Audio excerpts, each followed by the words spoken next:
Hello, hello, my green skins. And if this worked out, we are actually going to play some Fallout. I think they updated something, boys. I think I think OBS did something good. Thank you, OBS. Thank you, God. Thank you, John Zombie Jesus, our Lord and Savior. Thus eat the flesh of the unholy. Oh wait, I can't say that anymore. It's illegal. It's illegal to give prayers now. All right. Sorry, I was Hello. muted. What? What? Yeah, you were muted. Yeah, no. It was like, it's illegal to give prayers now? Isn't that sacrilegious? Yes, we are in the bullshit of the bullshit today. We are in the bullshit that is giving prayers. Hey, Shadow Man, what's up? I am not happy about this. Makes me maximum blood. Oh, and I gotta lower the blood, unfortunately, because definitely subtitles on. We're gonna turn the normal,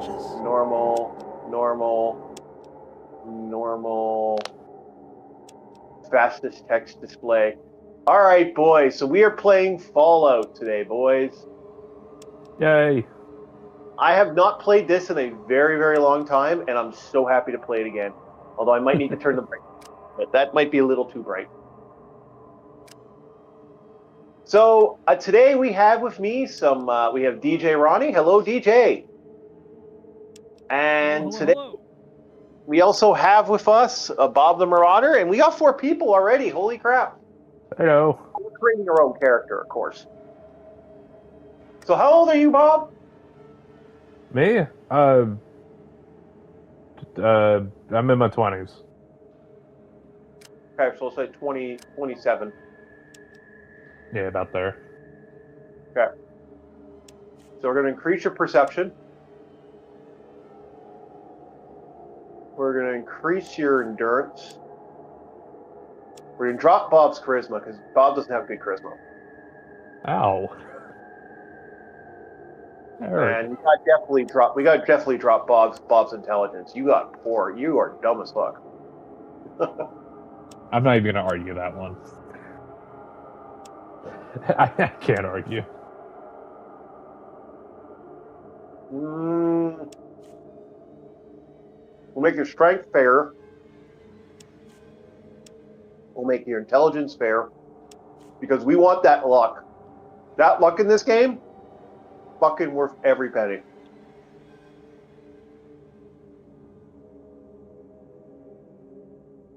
Apparently, there's a new bill that's trying to be passed in Quebec. Of course, it's Quebec. Oh boy. Of course. It's a new bill that they want to ban religious prayer, because some idiot, we won't say who or what group, some idiot decided to pray for the death of infidels.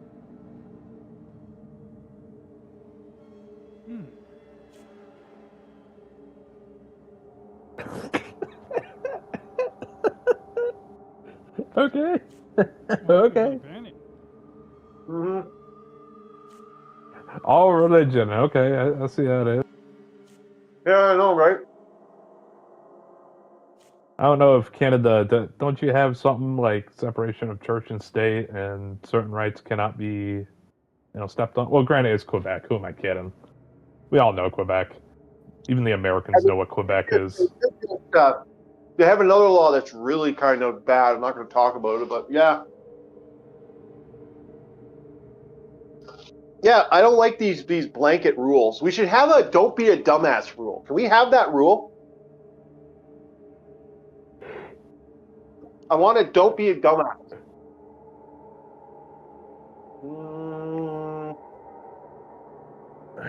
What did It's a Gundam say one time? This is a fragrant assault upon my intelligence or something like that. It's like, Yeah. This lacks common sense. It does. It's stupid.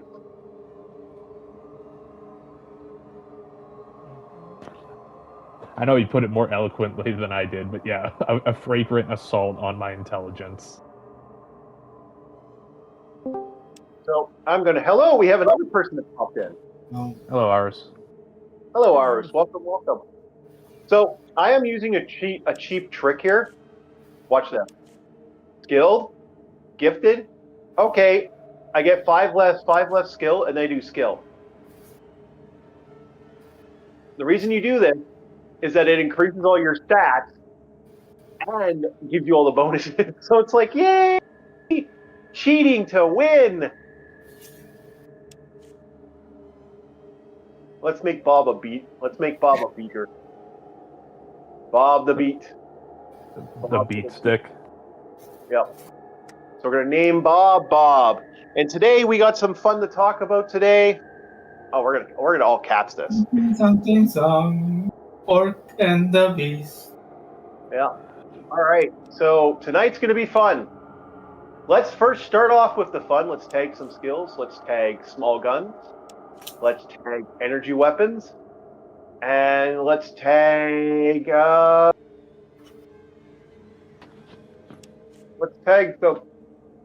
some ability to open them doors.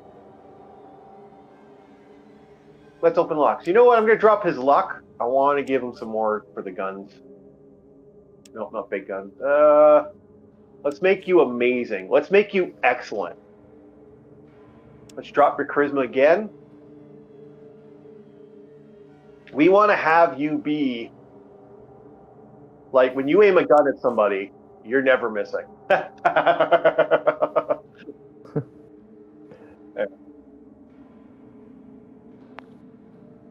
All right, let's do it.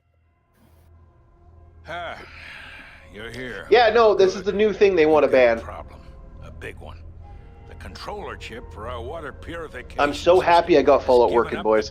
So yeah, speaking about people that should be banned, the DoorDash girl.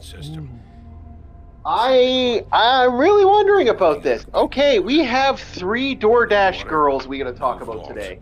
Not just one. This is Not- crucial I knew about the to second our one. I didn't know about survival. the third one. Go on. And frankly, So, DoorDash girl I 1. think you're the only hope We know about her. She's the famous DoorDash girl who thought it was a great idea to say to people, "Hey, you're not going to give me a better tip, so I'm going to walk in and take a picture of your naked schlong while you're We sleeping." marked your map with the location. Ain't that fun?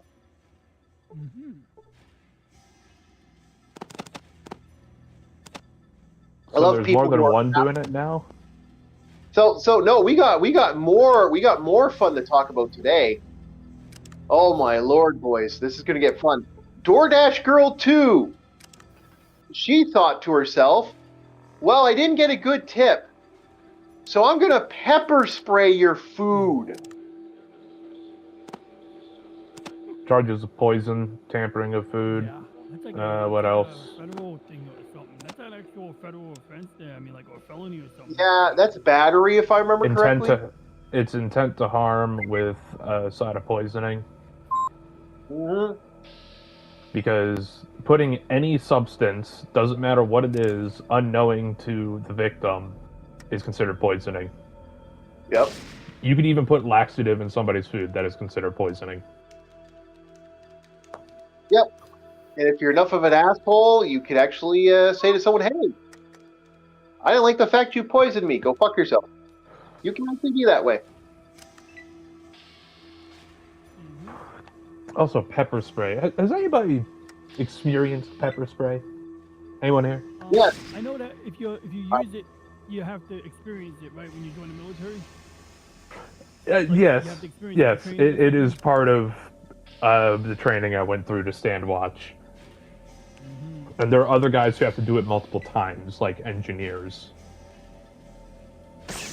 At least in the Navy. I don't know about the other branches. I'm sure everybody goes through the trial at least once. I know everybody just about goes through the... What is it? There's like a fun little nickname called like the Bravery Chamber or some shit. It's basically where they gas you out. You experience tear gas in a minute dose.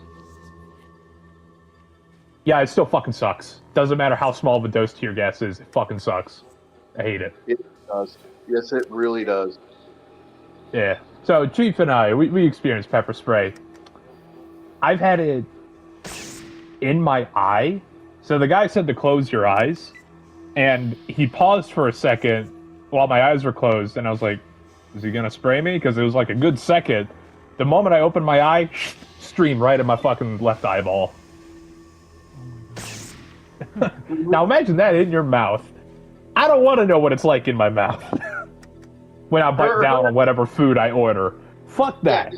That puts you in such a pissed off monkey rage that, oh my god. Okay, You yourself may not be liable for the damages you commit from your poisoning. Yeah. So DJ, what are you gonna say, man? Oh no, I mean, I said I experienced something, but I should qualify. It was not to the magnitude that Bob the Marauder experienced. I don't want to make it sound like I'm one-upping your experience, but one day, me and my friend... DJ, get closer to your mic. You're a little quiet. Is this thing Yeah, get a little low closer. again?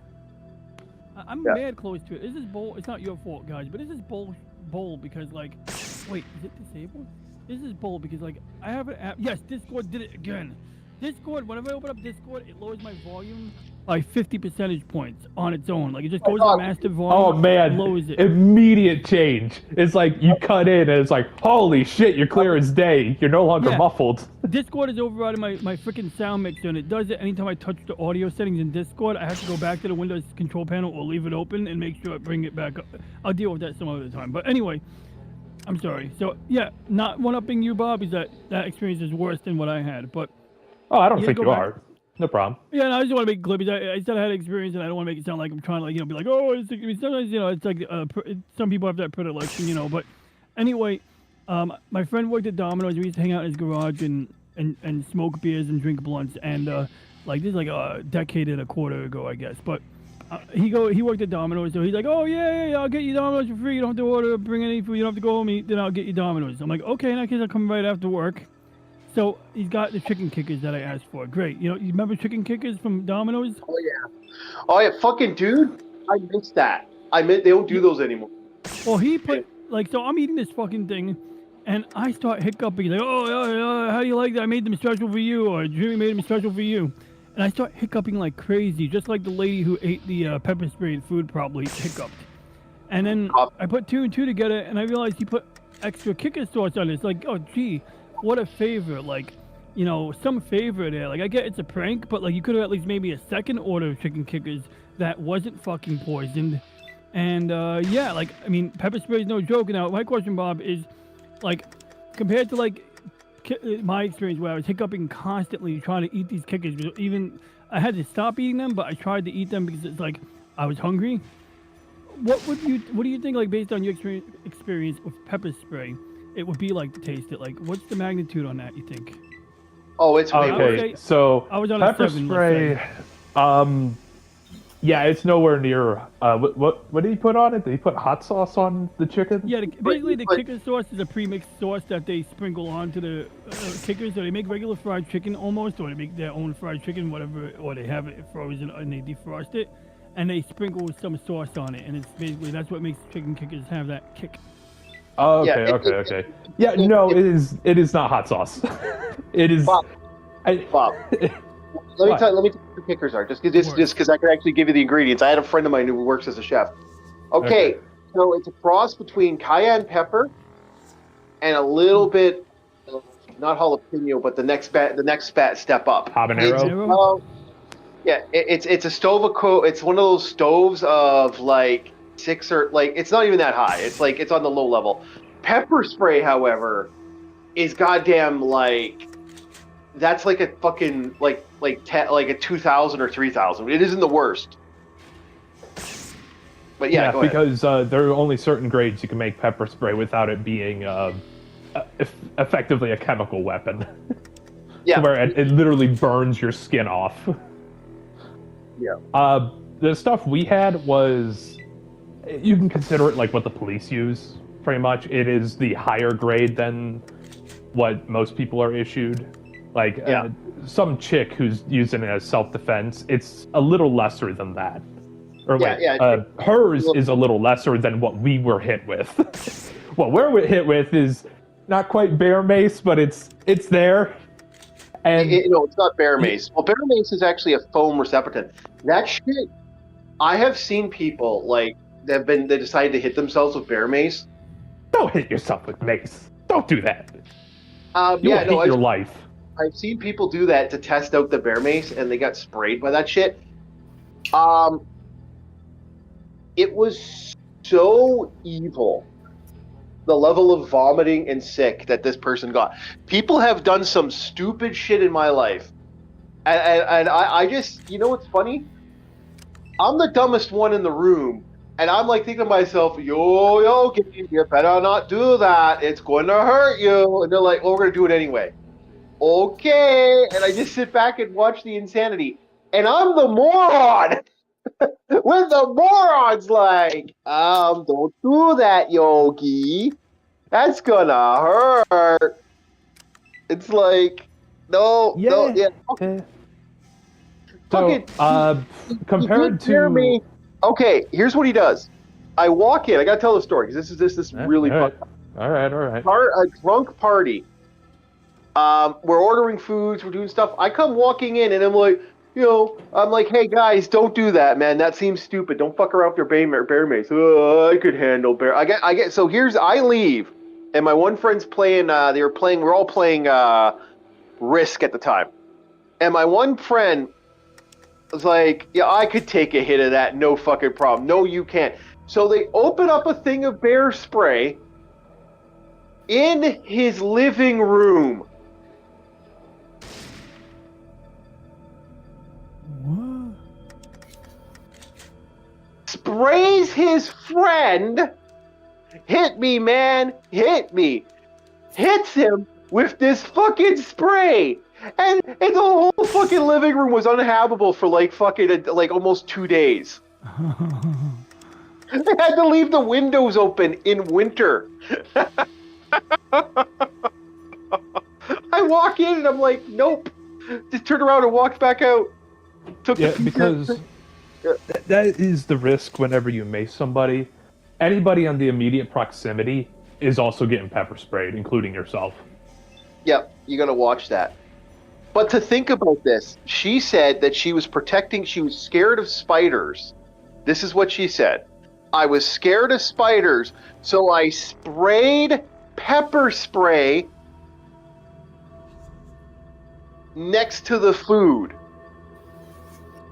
That is a fuck ton of cap. Okay, if you look at the response, that this woman walks up on the ring cam, you can see the food. She puts the food down, she looks at it, she kind of has this like disgusted look in her face, takes a picture of something, which means she probably saw that she didn't get a good tip, and then sprayed the pepper spray and walked away.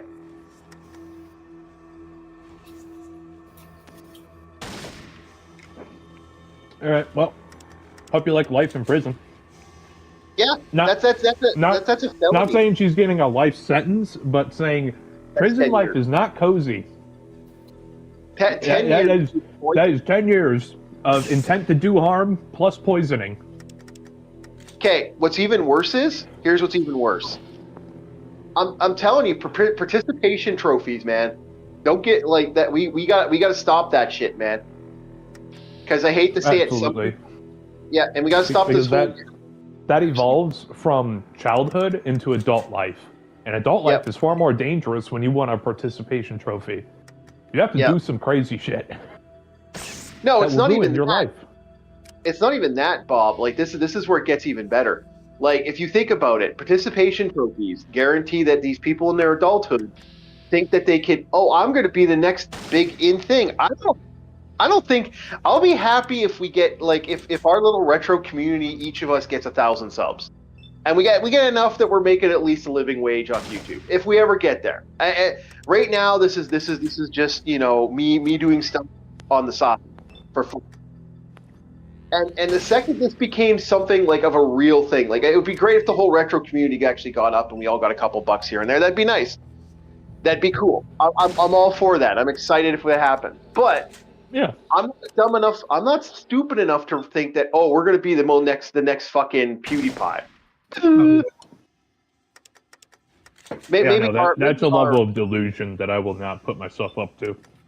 maybe The man maybe was lightning in a bottle for my generation. He was. Maybe Arus. Arus might be the next PewDiePie. Who knows?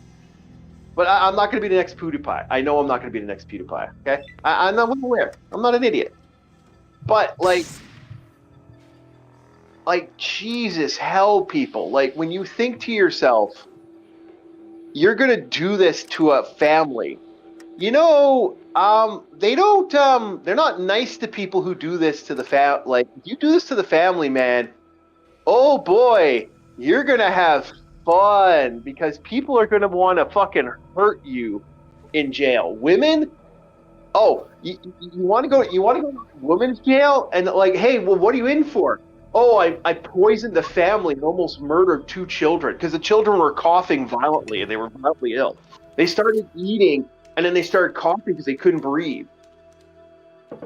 She attacked a family of 3. Whoa. Yeah. That is slapping even more on the case. Okay, so intent to harm, poisoning, and also the other 2 individuals included who are minors, violence against a minor. Yep. Times 2. Oh. Sorry, the judiciary in me is starting to. Oh man, you are fucked. Not just from the legal side, likely, but also from the prison side. Yeah. Oh my goodness. My question is, what's this girl's background? Probably like one of those who are chronically online. I don't know, like, the idea of this. Like, this is awful. Like, this is horrendous. Like, you don't do this to people. Like, so Aris, what's your thoughts on pepper spraying a small family?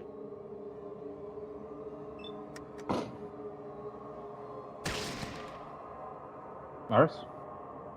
Aris? He texted in chat BRB. I don't know how long ago that was. Oh, sorry, I was making myself some chicken nuggets. I got an idea. Without pepper spray. I got a solution for us here. If I could just find. Oh man, did I screw that up? You want to ask Brock? Yeah. So let me just switch the input source. Hey, Gronk, you can hear me, right? Okay, good, you can hear me. So check this out. My friend Aris plays a game called Dragon Quest. He also likes to play a game that involves Miku, and occasionally plays Metroid and other classics like that, including Symphony of the Night. Aris stepped away from the microphone, so we want to project. We want to see if we can guess what he thinks about. What was the question again, guys? What Aris thinks about the pepper spraying a small family and potentially poisoning with intent to do harm. Away, I bet he thinks DoorDashers should be armed with flamethrowers. In particular, not to hurt. What does Aris think about the DoorDash delivery lady who sprayed pepper spray on the food after discovering that there was no tip waiting for her? I'd say Aris would be pretty livid, like full on "that's assault, dude" vibe. He's got that old school respect for service workers, but messing with food, total line cross. Probably rant about how tipping culture's broken, but revenge spraying ain't the fix. What about you guys? Team bad service or don't poison the pasta? Well, you got jail. Jail. Jail. She should go to jail. Assault with a chemical weapon, no question. Even if the customer's a cheapskate, you don't poison the burrito. I'm telling you, like, okay, so now on the big DoorDash girl, we have one more the main one, the one that started the DoorDash catastrophes. Our DoorDash is going to be looking through their fucking files right now. Oh yeah. My goodness, they are backlogging right now. So here's my thing. We have a brand new DoorDash. Let's talk about the. All right. Oh, hopefully don't kill me. Don't kill me, Red Scorpion. Don't kill me, Red Scorpion. Okay, we're good so far. I'm getting close. I'm almost dead. I'm almost kill the rad scorpions, though. I'm literally just like, fire, run. Fire, run. Oh, I've been poisoned. I may be dead. Out of ammo. Shit. Reload and run. Gotta get out of that range of that strike. Okay, let's get. All right. Away. All right, Chief. Chief, what were you gonna say? So, okay, that's the thing. So, original DoorDash girl, as I go grab some more coffee, and I'm not staring at this game. I just grabbed myself coffee. I got coffee chilling in the fridge, so ready to go. So no, so she shows up to the DoorDash. Now she has proven herself an idiot. Guess what she chose? Not guilty. Yep, no parlay. She chose to go with not guilty. Mm-hmm. Yep.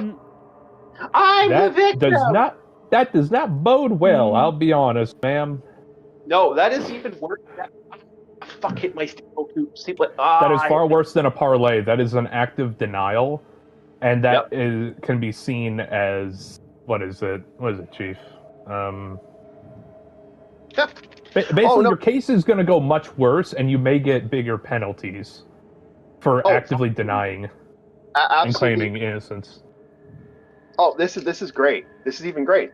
They can prove on there's 3 counts of proof that she did it, that she solicited this man unknowingly 3 times. Revenge and economic.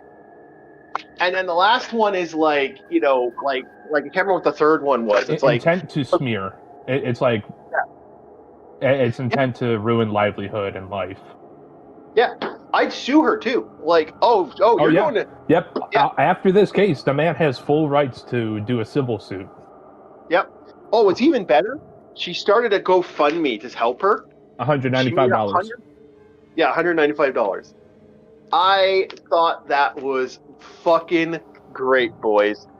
I thought we support you, sister, but not enough. No. You want to know why she's not getting support right now? They know she's up shit creek. No one wants to support a loser. That's the truth. That's the truth. Yeah. So DJ, don't you love the malice? Yeah. Well, my thought is simply like, we're talking about the same DoorDash girl or the original DoorDash girl who. The original, the OG that started this all. She like kept doubling down on it, and I guess she thought she was going to somehow, I don't know. I guess she thought it was going to be like, how do I phrase it? Like, I wouldn't say pre-internet days, but like, I think she was counting on the double standard, and she underestimated that people don't have to apply double standards, and you no, made up every a once false in a while. accusation. Yeah, everyone. Then when the evidence showed, you for some reason think that your storytelling skills trump the actual evidence. Insanity. And like, I almost feel bad for the girl, but when you do dumb things, you put yourself on a pedestal for all to see and all to talk about. Yep. Dude, I still respect the shit out of that judge. Oh, you don't want cameras now?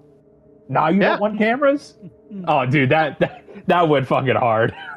No, dude, this isn't a jury. This isn't going to a jury court. This is a judge court. Your judge is ready to hit you in the head with the fucking gavel. That's bad. You do not. Let me repeat this. On a 100%, do not want your judge in a court of law to say, you know what, go fuck yourself. You never want a judge to think that. This is bad. Dude. And the best part is, we know what happened. We can talk about it somewhat freely, obviously. The look on her face. I wanted to talk about that for a while. That is a face of a defeated, vile individual. They got caught. They know it. But they don't want to accept it. Yep, I agree. When she was walking away and the camera was looking at her, oh, dude, that face. Somebody, dude, and again, like my friend said, she's lucky it wasn't a woman. This would get worse. Oh, yeah. Now, the question is, I need to keep eyes on the new DoorDasher that poisoned a family. I want the deets on that case. That one has only gotten, from what I'm hearing at this moment, that is only a right now. Looks like it's a base. It looks like it's just going to be a Open and shut? Yeah, she's going to jail. She's going to jail. Okay. Okay, good. Those kids did not deserve that. What? Well, that How do family- you think people can like conceptualize hurting a kid, man? I will never understand that. Like, you attacked a family. Like, what the fuck? Thank God. Yeah. This is why we need the heroes, man. This is why we need Kenshiro, Judge Dredd, maybe Superman or so. And instead of Batman, I'll take the Shadow and the Punisher. I don't want Batman.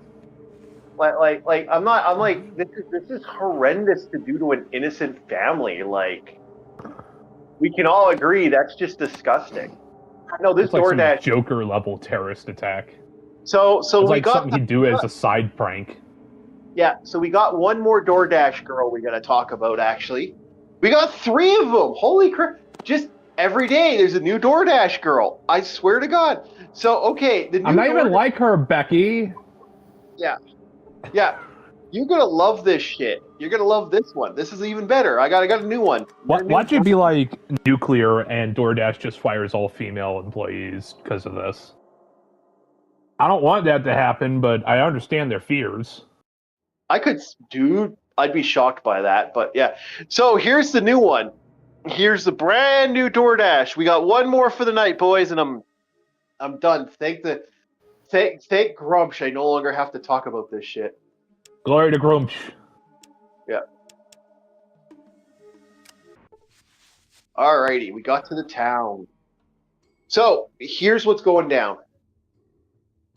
Woman's on her period. So she wants herself a seafood pot. That's basically like a big seafood platter. Yeah, I know what those are. Yeah. Orders the food. Doesn't show up. Her DoorDasher stole her food. Oh. Then she went on TikTok and showed that she was eating this person's food that she just stole. You fucking... I can't even say that on YouTube. No! You dunce! You dolt! You boob! Yeah. I have to like tone down my insults.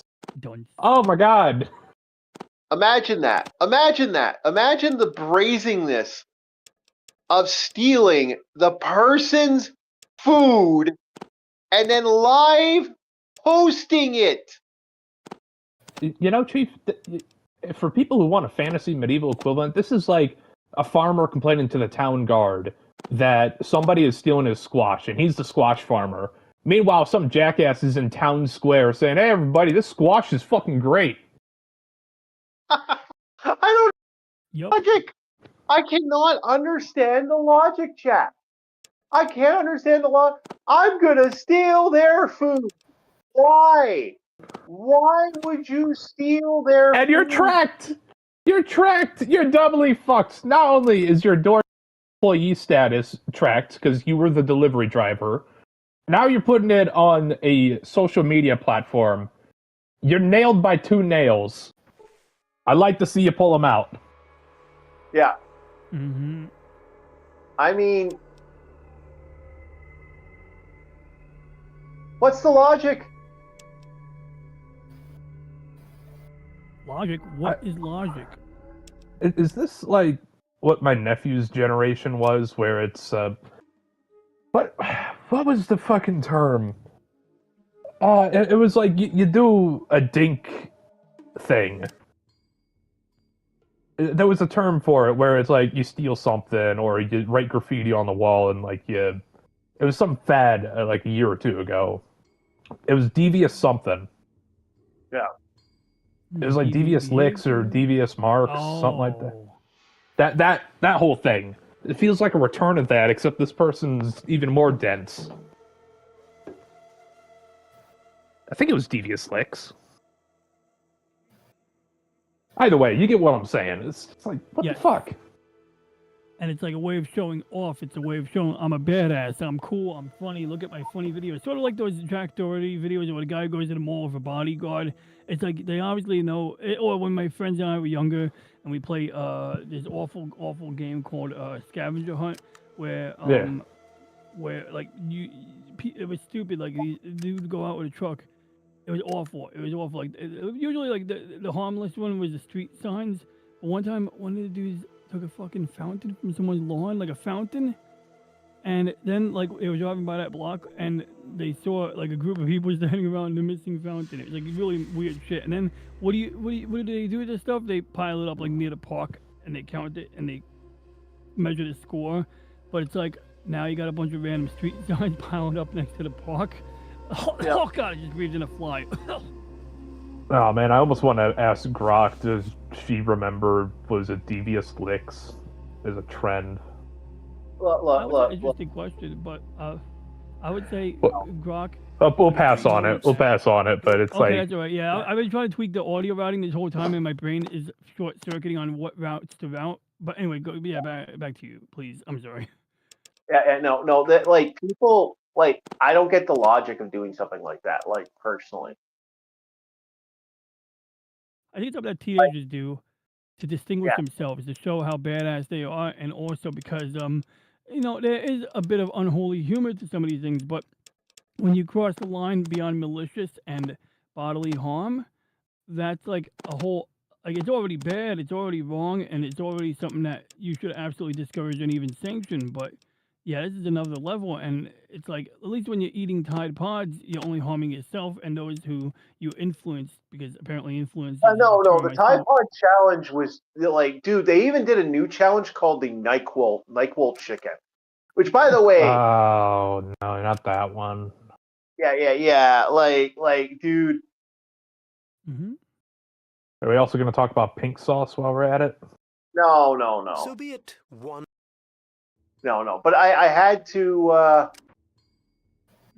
still thought it was funny. The bullshit that's going on with that. Like, I'm like, come on, guys, seriously, is this the logic of your intelligence? Like, you guys are gonna really do this to that level? But yeah, so DoorDash Door Girl 3. So she's online, and she's basically being cast out of the horde.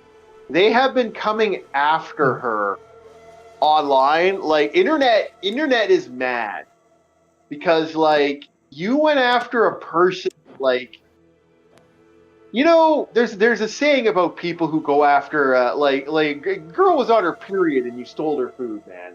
You stole her comfort food. Yep, that's messed up. Yeah, that's gonna get you in trouble on levels that you don't want to be in trouble for.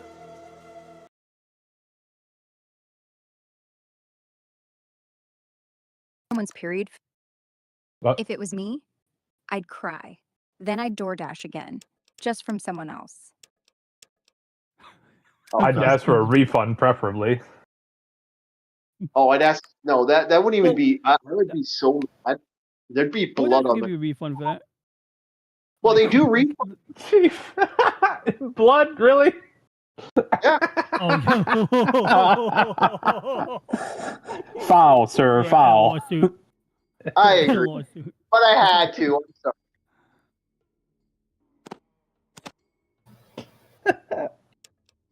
I'm a mean one, Mr. Green. Mr. Orc. Yep. I get Oh, pissed, man. stupid.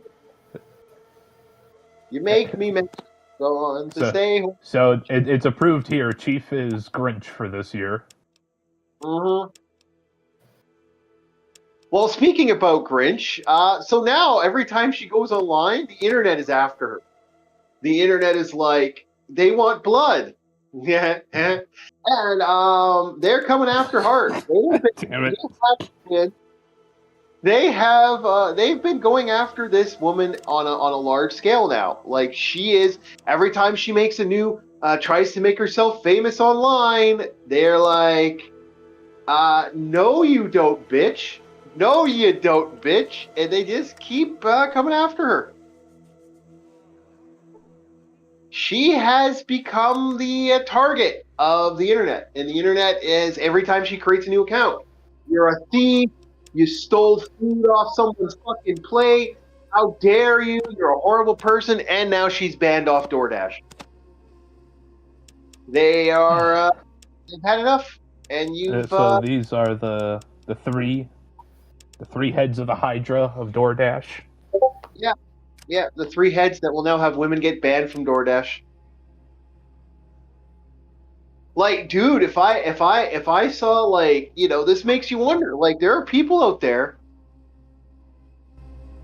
there are people out there. I know damn well there are going to be people out there going to have this mentality of, hey, you know what? I'm gonna from now on, I'm gonna if someone gives me DoorDash and it's like, I see a woman, I'm just gonna refund. Damn. Yeah, they're gonna be people. Why not? Would you? Well, statistically speaking, that's a fair point, and so that's got me questioning. So, what are the odds that because so far it's only been female DoorDashers doing these things, that other people would decide to cancel an order the minute they see a female name? It's sort of like what people might do with Uber sometimes. Grok? Pretty high. Like that. Once word spreads on Reddit or TikTok, yeah, dudes might ghost orders just seeing Ashley on the screen. Same energy as skipping female Uber drivers after one bad ride. Not fair, but survival bias kicks in fast. What do you guys think? I actually don't agree. I see it happening. Like, there's some cute DoorDash girls I've seen, and girls that do skip and stuff. I've seen some cute ones doing that job. But yeah, I can see why people are going to have that problem. People are going to see a woman on that DoorDash and they're like, oh, fuck no. Yep. And like I said, I don't think it's right, and I don't think it's fair, because I've had plenty of DoorDashers from all genders. Actually, no, I don't think I've actually ever had... I think I've had a female DoorDasher once, and then another time when I was using Seamless, I stopped... I literally never used... One time, I stopped using Seamless after this experience, because what happened was I went to get the food delivered to my house, but I needed to get it delivered... I went to get food delivered, but it got sent to my friend's house by accident, so I called a support line. They sorted out, but then the guy comes to my door while I'm in the shower getting ready to go to my friend's house. So I literally, in fact, this is ironic because it kind of ties into the first DoorDash girl. I'm in the shower, so I see the food's coming. So I go, okay, I better get it from the door. Guy knocks on the door. He's like, $32.50. Like, what do you mean $32.50? Like, I paid through the app. So apparently what happened was, this is a guy who was using his wife's account because I guess maybe he wasn't legal. Maybe he didn't have like a legit name. Maybe he just, whatever reason, it was registered under his wife, but he's doing the work.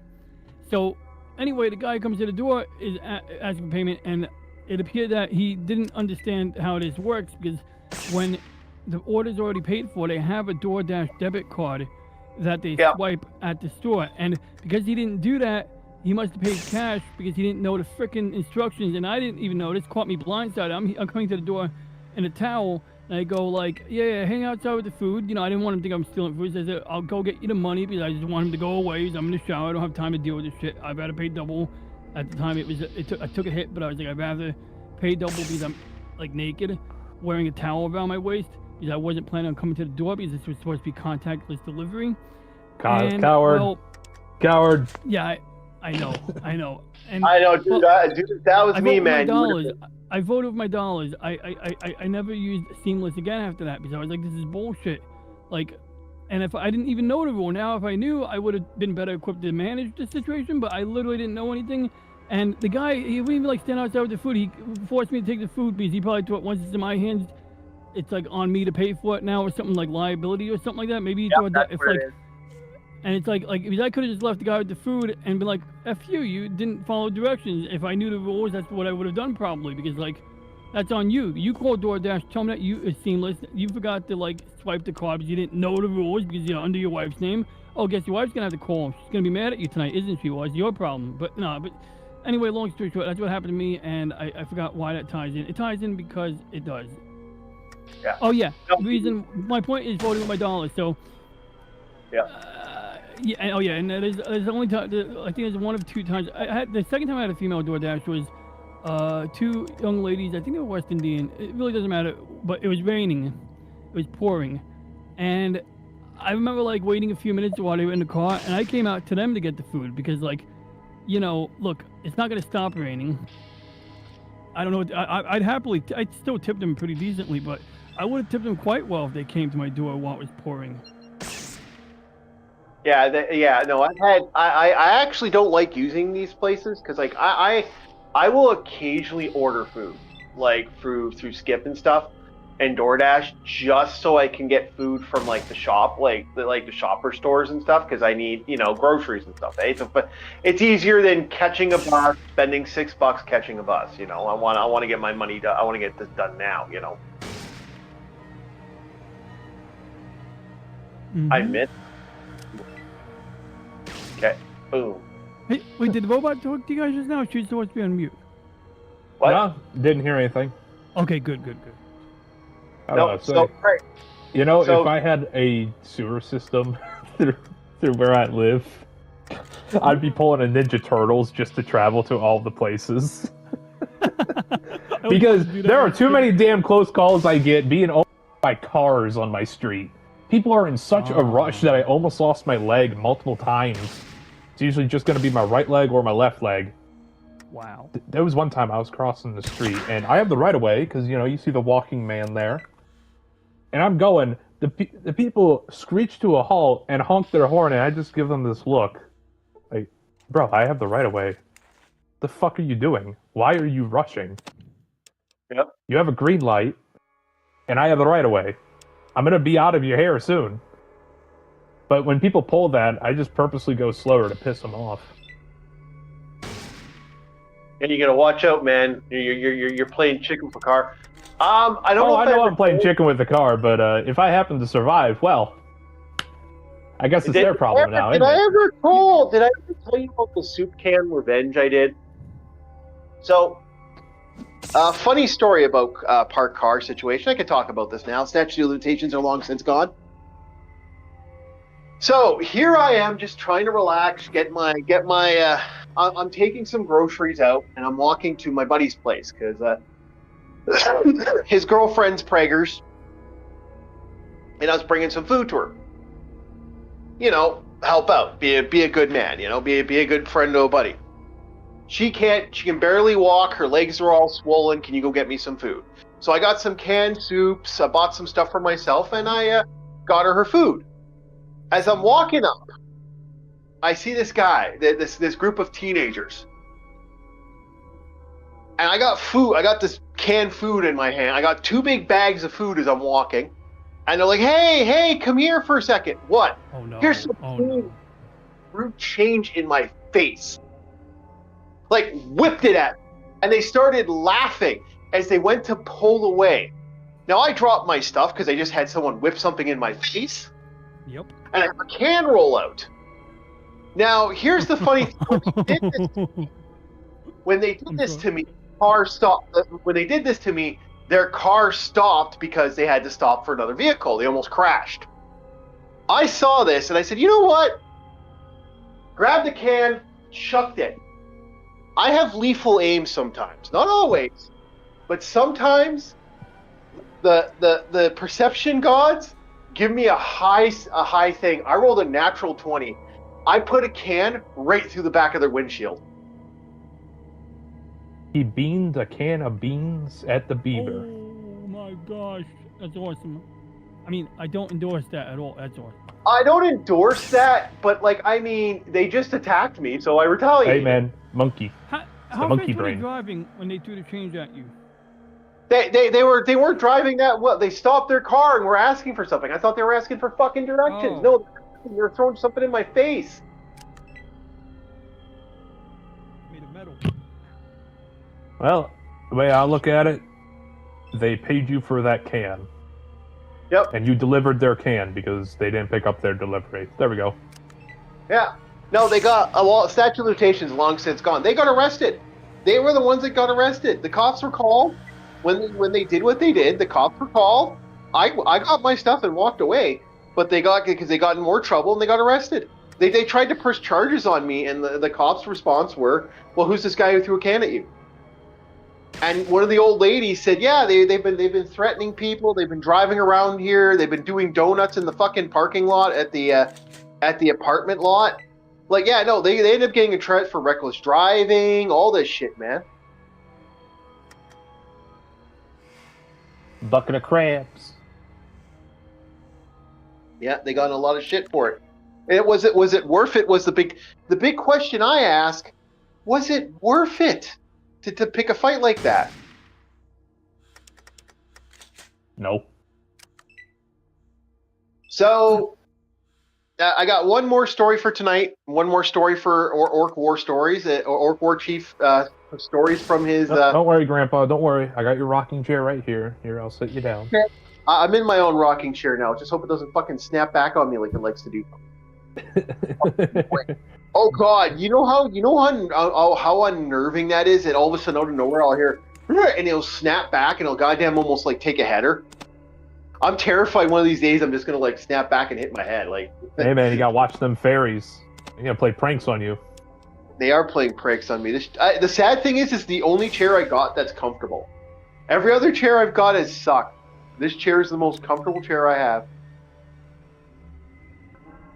All right, so let's talk about the satanic Saint Nick. So this is a story about a Satanist I knew back in the day. Uh-oh. No, did you trap me? You cocksucker, I think he trapped me. Yeah, he trapped me. And thus the orc did not steal Orkmas. Yeah, Orkmas. Welcome back, Oris. We had Grok speak on your behalf. I asked him, Grok, how would Oris feel about the DoorDash girl lying or spraying people's food in pepper spray, and she said you would find that reprehensible. Fuck! No! Sure does that. I guess you better be ready to take responsibility. Yeah, man. Take responsibility.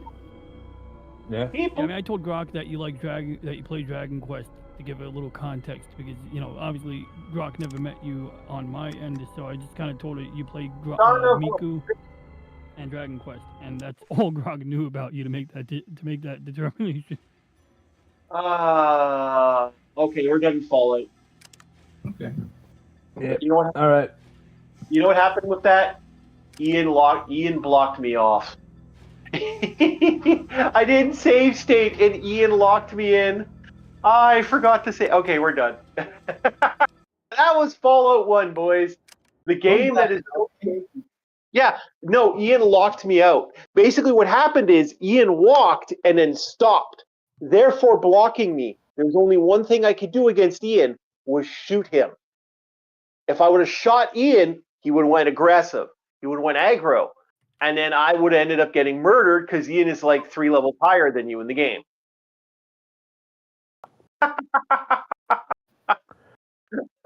So I got Fallout. We're going to go to another RPG, boys. That's another thing with some games. I will never understand why certain games have player collision. I can understand players colliding with enemies, like, you can't run past an enemy or whatnot. But having players in specifically really tight hallway environments and we can't walk past each other. Prime example, when the Captain and I played Return to Moria, that player collision drove me fucking insane because it also applied to the NPCs in the DLC. 2 NPCs were having a conversation in a door frame. Yeah. And it was like one of the few entrances and exits we had. I'm like, what the fuck? Move! It's being stupid. Hold on. I'm gonna have to. I got so much stuff on here, it actually sometimes doesn't want to register the game. It should be registering the game. I'm going to uninstall. You can hear the music in the background, so it's working. It's just not registering it. 1 second. We'll get one more game capture 16, capture specific window, Shadowrun. Okay. Now Shadowrun should be showing up on game 15. Come on. Register Shadowrun. Come on, Shadowrun. Hello, Jesse. I'm having fun fighting OBS because we played this. There we go. Now we see it. Now we're live. We're live with Shadowrun. Okay. Now we're seeing it. I saw it on the thing, so it should pop up soon, boys. Okay, so Satanic Santa. So this is a story of a guy I met a long time ago during my Magic the Gathering days. When I first moved in here, we're gonna play easy just to kind of chill out so I can play this while we're talking. We had ourselves a guy, basically this random guy I met, just kind of chillaxing, hanging out, playing. He gave me a ride home a couple times. I was living in my new place, and that was kind of nice of him to do that. I restarted playing Magic. I hadn't played Magic in years by this, but you know, we had to play Magic, and I figured, we'll play some Magic. We're gonna play that, and we're gonna make custom humans today. Oh man, we're going that. Use that. All right. So I'm thinking to myself, this is a good, we're not going to have any problems. Everything should be fine. Hey, you know what? This guy's a nice guy. So we've been hanging out for a while. We've been watching movies. Oh, this game is an awesome game. Like one of the better games out there. This is what Fallout wanted to be. I actually have a lot of opinions, I think. So I'm absolutely hanging out with this guy. We're having a good time. One day I meet him and I'm going to the mall to pick up a video game. He's like, "Hey, you know what? Oh, hey, you want to ride?" It's like, "Fuck yeah, sure." I was gonna walk over to the local grocery store. I was gonna say Shoppers. There's a Canadian place. So he drives me down. He's like, "Oh, you're picking up groceries? What are you picking up?" "Oh, just a few things here and there." "Oh, okay." Well, he comes in with me, and he's like, "You know what? As I'm picking up my groceries, it's like, how much is that going to cost you?" I was like, "Well, I figure, it's going to cost me about $300. He gives me $400. "Here you go, Merry Christmas." I'm like, "Holy shit, are you sure?" Yeah, no problem. He helped me out, gave me a ride home, loaded up my groceries. "Hey man, I'm going to be out of town for a couple weeks. Have yourself a very Merry Christmas, and I'll talk to you later." I'm like, "Well, thank you very much. You really helped me out." Gets in his car, drives away. This guy's a Satanist. In all intents and purposes, an actual Satanist. This is a guy who believes in the devil, all that stuff. Book of Satan. So, here's what happened, the aftermath. Never knew about this. He had a girlfriend, also a Satanist. Joint account. Got in a fist fight with her. Beat the fuck out of her. Beat the fuck out of her brother. Jumped in, stole her car, went to their joint account and pulled out $5,000. Then made a beeline after helping me out, giving me $400 to get groceries, sold all his Magic cards at the place that we were doing stuff, and made a beeline for the border.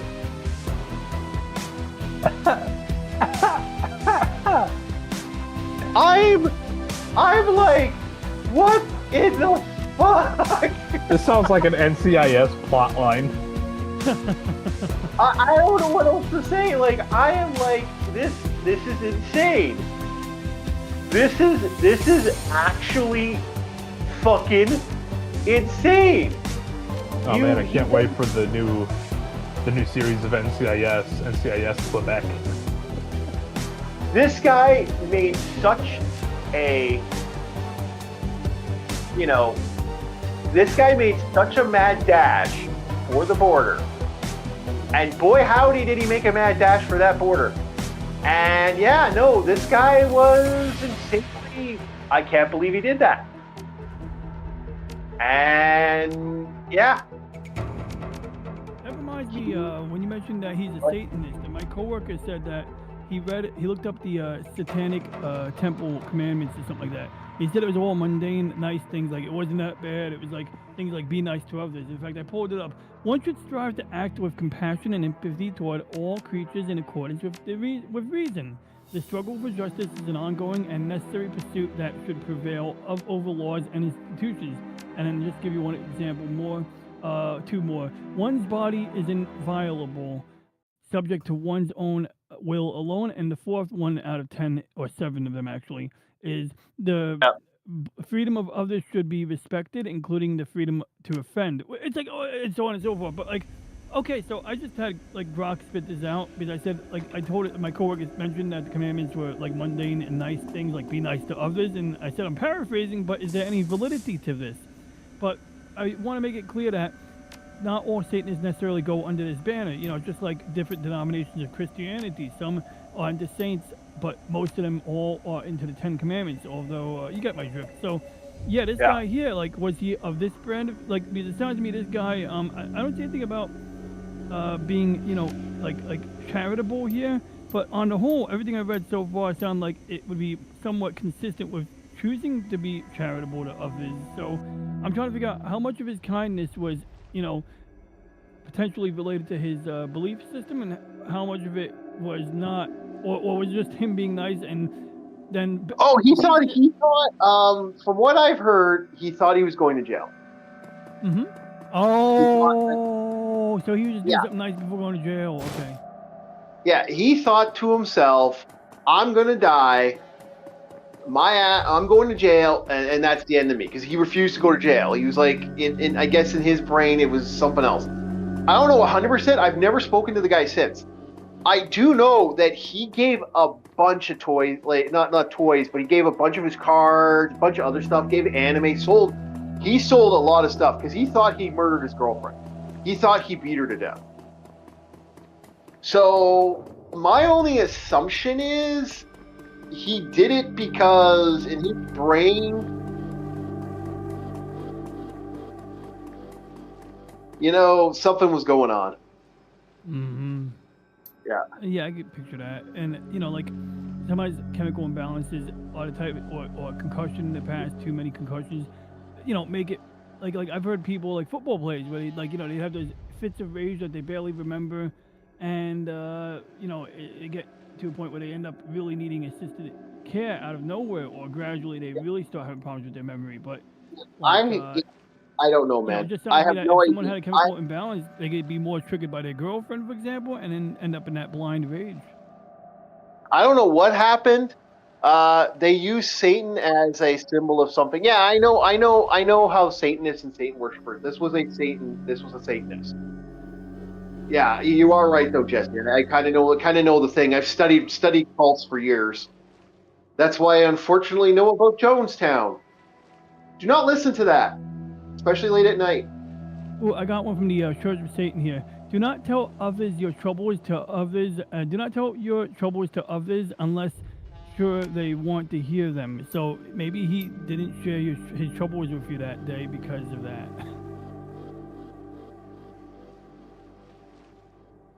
It sounds like such a stupid fucking concept. It's crap.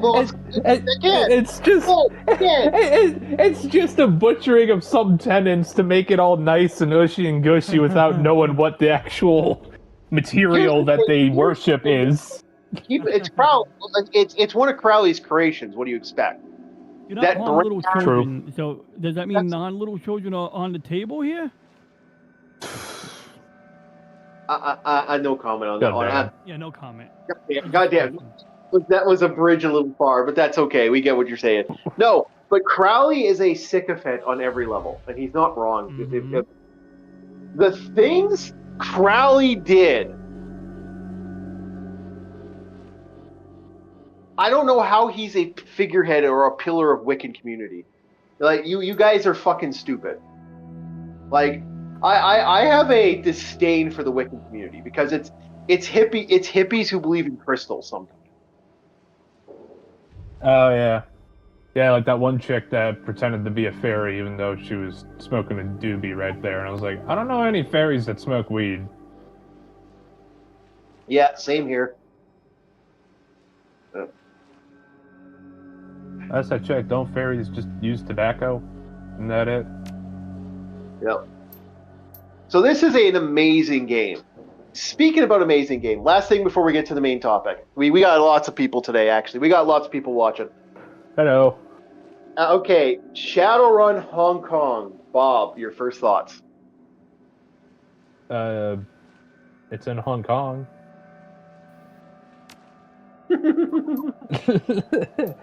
I was kind of there, but not there, if you get what I'm saying. Where it's getting to the closing end of the night, so I was absorbing a little bit. But I picked up on the banter between, what was it, Duncan and whatever her name was. Yeah. Went past my first combat, and it's when I was about to get after that first combat, I just saved and quit, because I was like, yeah, I'm about to crash. Okay. So here's my boy, our Shadowrun man. I cannot use a shotgun at all, but I do have a Model 7 rifle. This will be fun. I'm using a rifle. At least it has one benefit. Just like Shadowrun has a cover system. Baldur's Gate takes That's a good cover system. Yeah, it has a really good cover system. That was my biggest issue with things like Baldur's Gate. Whenever you play like a ranged character with crossbows or whatnot, there's like no fucking cover. Even when you're in a building, there's like no cover, because who makes a building this fucking open? Wait. I can't flip a table to make cover? Okay, you're asking me who Crowley is. Okay, Aleister Crowley is a how to put it without sounding like a complete asshole. He was a man who got into a lot of interesting things. Once a nobleman, once a family of a rich family, went to university and found out that he was gay. Okay, my personal opinion of Crowley is going to be really bad, so please take this with a grain of salt. I am not going to deny my hatred of this fucker is on a level of holy shit. So I got to be honest about that. Crowley, in my personal opinion,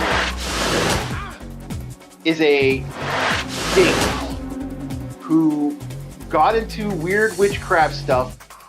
Was confused about his sexual orientation,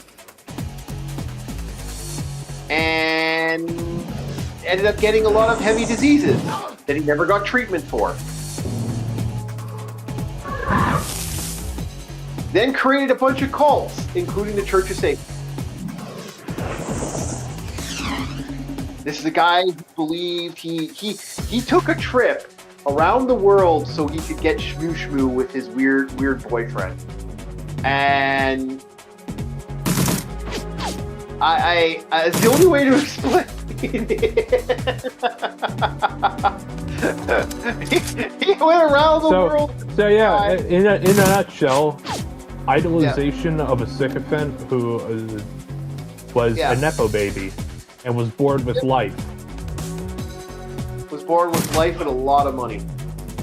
This is a guy who, this guy was quite notorious for having a lot of cash. So yeah, no, I'm not a fan of Crowley at all. And everybody treats him like some sort of underdog. I'm like, bro, he's the upper class. Get the fuck out of here. He was an upperclassman his entire life. He had money through the wazoo. Crowley is well infamous for his bullshit that he did. Like in his most famous incarnation, he's part of the supernatural thing. I think he's now the ruler of hell. What? Sure. Yeah, in Underworld, he's the ruler. Hell, Hell. Yeah, the ruler of the land of the dead. Not much to rule there. Well, no, he now runs Hell now, and he's done some interesting stuff to Hell. You can't run chaos. I love it because of one reason and one reason only. It's really funny that he's the ruler of Hell. For one hysterical fact. The guy actually legitimately, he created because he said, the guy creates Hell. Mm-hmm. When he's now working in Hell, he basically realized that the best way to deal with them was the best way to deal with all the reprehends was to turn hell into a DMZ. So as you're waiting to get punished, he puts you in a giant wait list, and as you're Wait, so you're telling me it's the exact scene from Adventure Time, where it's just a giant fucking line, and everybody says no cutting? Yep. Oh man, when you get to the front, you find another bigger line. I mean, that is one sort of punishment. Just, yeah, literally the DMV. Wow. Yep. Because when you said DMZ, I was like, he turned it into a demilitarized zone? No, he turned it into a DMV. Sorry, I keep wanting to say DMZ. That is legitimately what his thing was. So, DMZ? I'd like to see him try to take over Land of the Dead. That'd be entertaining. He did. That's actually, he now runs hell. No, he doesn't. There's nothing to run. That's the fun of it. It's just, there's nothing. Well, actually, so my friend gave me a theory. He said that the reason that Satan was put in charge of hell was because he was the most honest angel. So it's not that he did anything bad. It's that if you're going to put someone in charge of your jail, you pick the best of them. Now, I don't know if that's true, but it just sounds like an interesting alternate angle. That's actually a reference to the show, to not the TV show, but the comic books, Lucifer. Yeah, I'm about to say no. It was too prideful for his own good. I'm not going to get into theology, but Crowley ruling hell, fuck out of here. So our main topic, boys and girls, let's get to it. All right. Yes. Okay, we're going to stop talking about this, and we're going to get to the main thing. So I'm going to stop playing for a bit while we kind of have a conversation here. We are talking about post-apocalyptic worlds. We are talking about which one would you live in? Jesse Clark, founding multiple cults is odd. Most people who found a cult just stick to one. No, he got kicked out of the Golden Dawn after he had a magic duel. Shut up!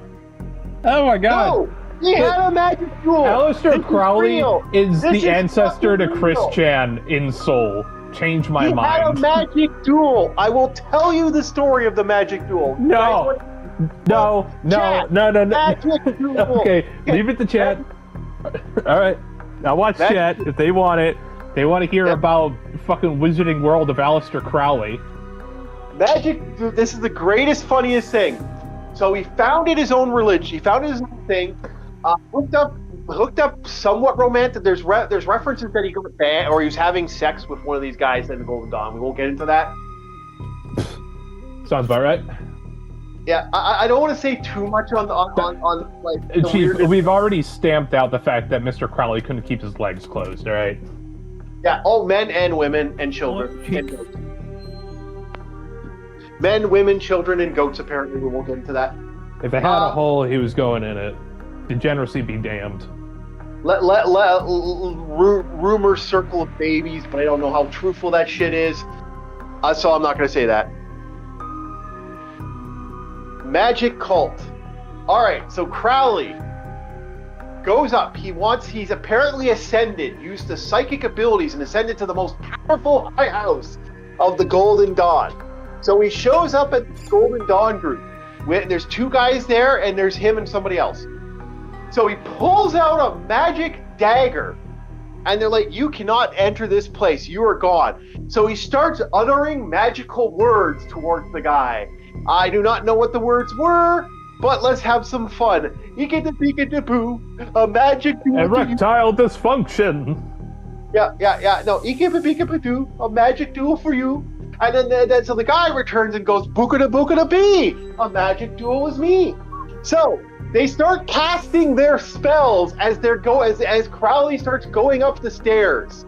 Ikita-pika-da-boo, the magic spell for you. And as they keep casting their magical wonders, He gets up to the stairs and tries to stab the other guy. The other guy, seeing this guy trying to stab him, kicks him down the flight of the stairs. So he goes beeba-da-baba-da-boo, down the stairs for you. And then the cops were called.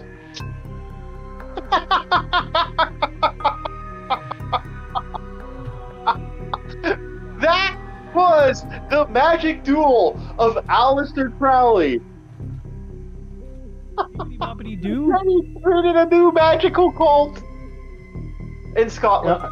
You know what? I'm gonna pull a Mr. Strange and it's like, let's talk to our main topic. That was, I feel insulted just hearing that. I'm not even a fan of magic to that sense, but You know, get the Bob, fuck out.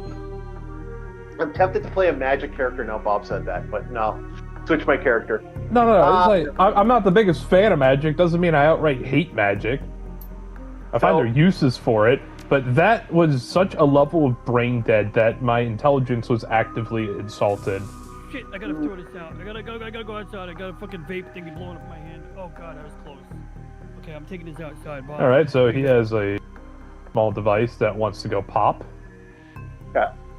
So now, Matt. Okay, where would you live in a post-apocalyptic world? Let's break this shit down, babies. You first. Okay. So Bob will go first. You. I think. I said you first. Oh, what? You first. You first. Oh, Bob will go first, and then we'll let Arus. Arus, you still here, my friend? Come on in, say. We'll let you go, then Arus, and then. I could just see us like. I get behind you, I push you forward. You get behind me, you push me forward. Dude, I can't say anything because it's. We'll get to that in a sec. Okay, go ahead.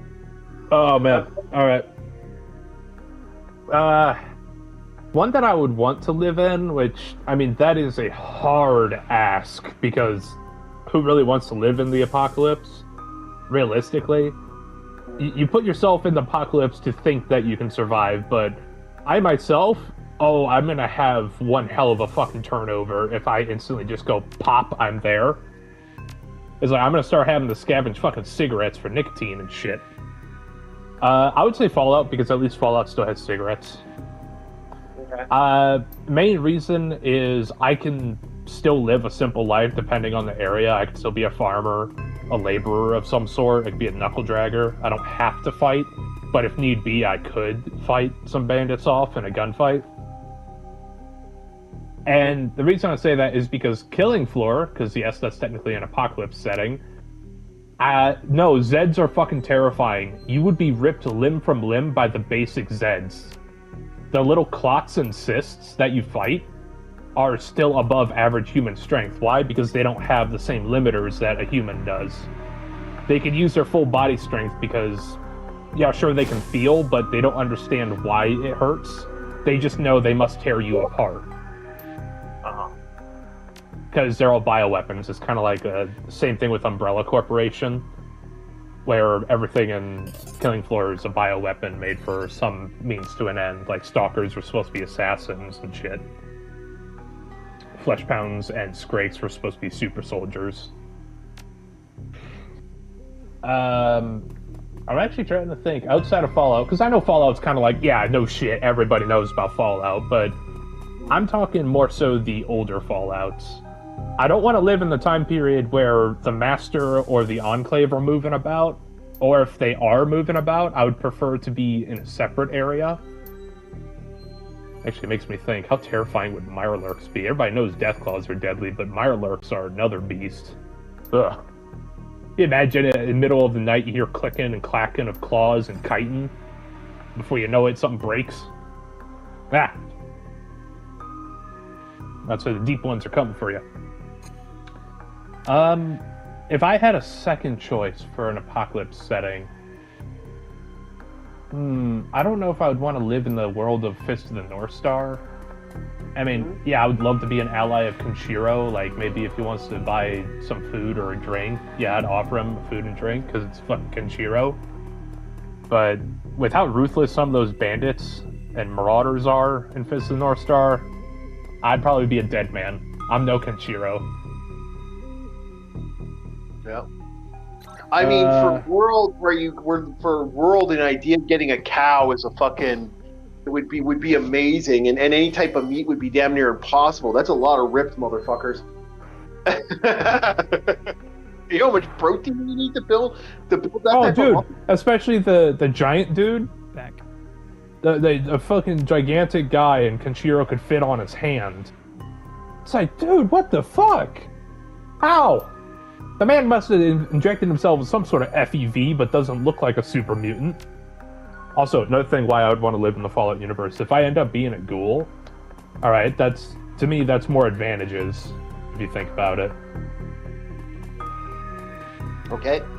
And if I end up being a super mutant, well, shit, I hope I keep my intelligence if I'm a super mutant. That'd be fucking awesome. Just don't run into any of the other assholes like Brotherhood, because they're fucking crooks. Both in my human life and my mutant life, I will hate the Brotherhood of Steel. They're crooks. But go ahead. Sorry. DJ, since you're back, you want to go? Or was it Aris's turn? I got one. It's originally I was gonna say Mobile Suit Gundam X or X Gundam, and I mean, sure, it's a cool universe to live in. And one of the first things I noticed was how they stashed gold. Well, it is post-apocalyptic. There's like 50 or 20 to 50 space colonies dropped on the Earth on the same day. So in the original Gundam, they only dropped one space colony. In Gundam X, they dropped dozens of space colonies on Earth. If that's not post-apocalyptic aftermath, I don't know what is. But another one was Turn A Gundam, and it wasn't really apocalyptic at all because it took place so many years in the future. But they lived like with the World War I era sort of technology. You had biplanes, and I just think it was a cool. If that's post-apocalypse, would that mean Bob, 1 second. Okay, before you guys think, because I was trying to say something, you guys kind of cut me off. All right. Jake Armitage in the Shadowrun lore is one of the most well-known and most famous Shadowrunner out there. Okay, now that I just had to say that because we're running into a very particular character in this actual lore. All right, go ahead with the post-apocalyptic stuff, Bob. I was going to ask, if that's post-apocalypse, would Space Traveler's Yamato be post-apocalypse? That would be post-apocalypse. Okay. Okay. I'm disagreeing for disagreeing for Robotech. I mean Robotech and Gundam, because they're both post-apocalyptic apparently. I disagree. Those are more sci-fi space operas. I will say that's more sci-fi. Because because I know with the planet bombs that the Gamelons are throwing on Earth, everybody's pretty much living like moles. The thing is, Gundam doesn't quite show what happens to the places that got bombed by a colony. Yeah. Right? Destroyed. The thing, like, living conditions changed, and maybe it's like not to the same extreme as Mad Max, but things changed after colony drops, especially in Gundam X, where they do indeed show you how they live. That was an incomplete series, but like, I mean, it was a wasteland to Earth, and they had a thing called colony. I actually there is a mech setting that's out there that does play on the post-apocalyptic shit. Unfortunately, that is one that never got popular in America. And then if you count the Robotech with the motorcycle robots, I guess that technically would be post-apocalyptic. Judge Dredd? I'm gonna ask. Let's ask Rock. What is considered post-apocalypse? Post-apocalypse. What is the setting? And does Gundam fit in the setting? Let's let the AI decide the final factor. All right.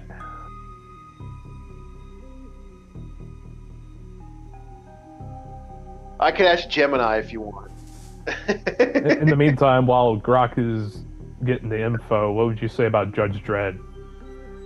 Judge Dredd is post-apocalypse. Okay, that'd be my number 2. I'd be a judge. Yep.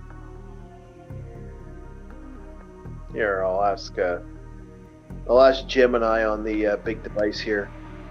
Are you still there, DJ? Yes, sir. Can you hear me? Yeah, we can hear you. Yeah. So I was asking you what Grok thought. Let's Grok do that. I'm sorry. You want to know what Grok thought? Here's the question. I'm gonna Let put me some questions. Let me see. I might as well patch you in if you want. Yeah, sure. How do I do this again? Oh yeah, I remember. Okay, wait. I do this and I do that, and then we do cable A. All right, you should have a hot mic now. Hi, Grok. What is your thoughts on the post-apocalyptic setting? How do you classify it? And does Gundam fit the post-apocalyptic setting? Post-apocalyptic to me means the world's gone to heck. Civilization's crumbled, tech scavenged or rusted out, and folks are rebuilding or just scraping by. Like fallout from war, plague, or aliens nuking everything. I'd classify it by vibes. Gritty survival like Mad Max, eerie quiet like The Road, or hopeful recovery like WALL-E. Gundam totally fits. Gundam X with its moonrace ruins and water wars is pure post-apoc survival fest. Turn E-Gundam? That's the rebuilt phase. Softer apocalypse where mechs are relics in a farming world. Love how they mix giant robots with doomsday aftermath. Makes it epic. Okay, if you're do you want me to do you want the microphone on for her a little? Do you want to rebuttal anything? no, that was good. Thank you. No, that works perfect. You're talking about Gundam X then, right? You're not talking about Yes, UCE. sir. Mainly, yeah, exactly. That UC is yeah, that one. But yeah, I did mention Turn A, but the Gundam X is the real one that qualifies. Like RSA, Yeah. we don't really see the aftermath in any of the other ones. No, we don't. That's what I'm saying. We really do see more of a hopeful world. Robotech. I wonder if Robotech would fit under that classification. Well, actually, think about this. I got to answer about that. Number one, I don't know what Robotech is, but I do know in Macross, Neki Basara from Macross 7 lived on Earth after the Earth got totally leveled. Remember, in the original Macross, the Earth got leveled at one point, like within an inch of losing its entire the remainder of its population. And Neki Basara grew up in that world as an orphan, and that's sort of how he met Ray Lovelock and how they met Vephidas. And Vephidas, at the time, was still a full-sized Zentradi, and she would basically do acrobatics and various shows. Basically, but she wasn't happy in that life, and Ray somehow started a band with them. Yeah. But the Earth was like, it was a sandy wasteland, but thanks to it's destroyed. Yeah, it's nothing to Earth afterwards. So Aro, should the last one on this one before I get to there. Okay, I just have to describe a setting where I live in the apocalypse, right? Yep. Where this is the place you'd want to live. It would still be Dragon Quest if the king of all trade Savvy still lives. Even if the Dark Lord darkens all the world, I could maybe still change my vocation. Mm-hmm. Try to survive it the best I can. So, is there a particular universe, like a particular setting, like in anything anime, science fiction that you've seen where you would actually feel comfortable living, like fine, there's certain places where in a movie there's nowhere to run, like if you live in that universe. But is there a setting where you think that you could find a place to run, despite how bad it is in the post-apocalypse, say in an anime? Yeah, like or movie? this is like what you would consider is the cushy place to live, not somewhere you want to live that's gonna fucking fall apart. Like there is actually going to be there's two interesting theories I'm going to bring up actually. That I'm going to bring up two settings, and one setting is a very hypothetical. We'll ask Grok about this after actually. Or Gundam, because in Gundam I could just kill a Gundam or any mobile. Well, you probably drafted into the military. Remember, most Gundam series, like you don't get a Gundam, they give you the Gundam. Yeah, the Gundams are for aces. There was a reason why when I chose Judge Dredd, I have a background for security work and stuff like that. I could be a judge. Oh, here comes the bad guys. They're out I would have to do maybe a little extra training, study the laws of the universe, but I could be a judge. So this gang, by the way, that we're fucking with right now, they're called the Jack-o'-lanterns. Just so you guys know. Okay. Yeah. Anyone pumping heads? They're different. Okay, there's multiple street gangs in Shadowrun. This is one of them. By the way, shotguns in this game are your bread and butter. You want to do a lot of damage in here? Pull out the fucking boomstick. Oh yeah, that's pretty much my build for Hong Kong. It's shotgun. Yeah. Okay, so Jesse said something. Bob, well, I'm playing this game. Yep. Oh man, that's a lot. Hold up. Jesse says, I think the best post-apocalypse world to live in would be the Dr. Stone world. All humans are turned to stone, and a smart kid recreates modern technology and turns people back. Maybe. I mean, how long are you going to be a statue before somebody says, oh, this guy looks like he could be a human again? Granted, I don't know if you're a statue, if you have any concept of time, or if a fight goes on and you get shattered. Yeah, that's the thing. And then you got the creepiness of Dr. Stone, where they had the one girl, the little girl ends up being a grown adult woman that meets Dr. Stone, and there's a weird relationship thing. I don't know, that's kind of weird creepiness. But anyway. Oh, dude, for me, the quote unquote revolver that he had the blueprints for, if I'm thinking of the right guy, I was like, dude, that revolver is so shit. Somebody didn't read the manual. If those all go off, if they all cascade, that is a projectile in just about every cardinal direction, including the user. There's a reason why we used a cylinder and not a wheel. Yeah. Sorry, I was just looking at that, I was like, oh man, it's so advanced. No, it's not! That is obsolete even for the time period. Get out! If they made a pepper box is a simpler construction. Sorry, I'll stop. My gun autism's coming out. Yeah, that was about to stop you.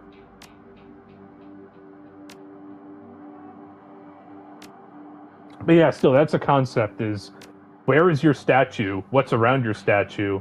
What if somebody decides, I'm going to get the guy next to you, and you have no concept until you're freed from that stone state, or if a fight breaks out, your statue gets shattered, and now you're dead. Yeah. Air bars, right? Open Hello? that bitch up to recharge it. Oh shit, All right. this is... DJ? Okay. DJ? Easy, get past that. DJ? Tiny screwdriver. Oh, what? Boom. DJ! Pick at Turn that shit off. Yeah, I'm here. Can you hear me? Can you hear me? What? What was that? Rock? Yeah. What? So, Oh, you What was can that? video? Was that a tutorial you were watching? yeah. He didn't even know. Oh, oops, wrong browser. Yeah, we heard all that. Oh man, are you watching the hub? You watching the hub right now? I'm watching a video that's telling me how I'm afraid to disconnect the battery from one of these vape devices now. I wanted to harvest the battery, but I'm afraid that if I disconnect the battery from something, it'll start applying random current and then shorting itself out or something. I don't want lithium battery. Lithium battery scared the shit out of me. I don't want lithium battery burning on my desk. Well, I got a fun story about that, but maybe another time. That's why I'm paranoid, because of that. I mean, I believe you. Yeah, an entire, No, you can't. I wouldn't, Bob. Might be a bad idea. Okay, yeah. I'll tell you in See why you private. guys thought I was watching. I'll tell you in Like, private, where you guys okay? talking? This was a Navy story. This is something that happened when I was in. Yeah, better not. I'll tell you in private. Back to the... Okay, back to... By the way, lithium battery. You have a cell phone, you have a lithium battery and everything, man. Sorry, just not unless the casing or something is bulging out, don't worry about it. Yeah, you should be fine, yeah. Just keep the device off, let it rest. Yeah. Like every once in a while, forget. I don't trust anything without clarity on the labeling. Yeah. So, Oh, you're okay. the instruction manual kind of guy. Yeah. So here's what happened here. So my pick now. We're gonna get to me pick here. My pick for post-apocalyptic. All right. So right now. Jesse says you can put the statues together. Actually, they discovered in Dr. Stone that the statues turning back has healing properties, so it's actually a pretty safe world. Okay. Never watched Dr. Stone, but I was just going based off of what you said. You can crush the statue, turn it to dust. I'd be very surprised if you're going to get that. Don't snort me. Yeah, there you go. Snort the dork, man. No, don't snort me. Okay, so back to the. That is somebody's fetish. I know it is. Damn straight. You have to put the pieces together.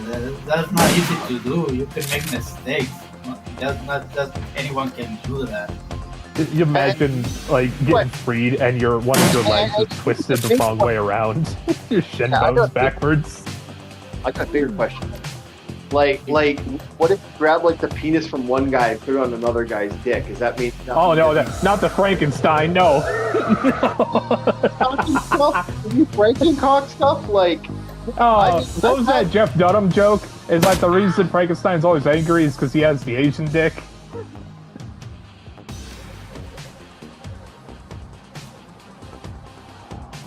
Oh, come on, don't give me that silence. Yeah, I'm reading here. Yeah, I get that. The Frankenstein dick, yeah.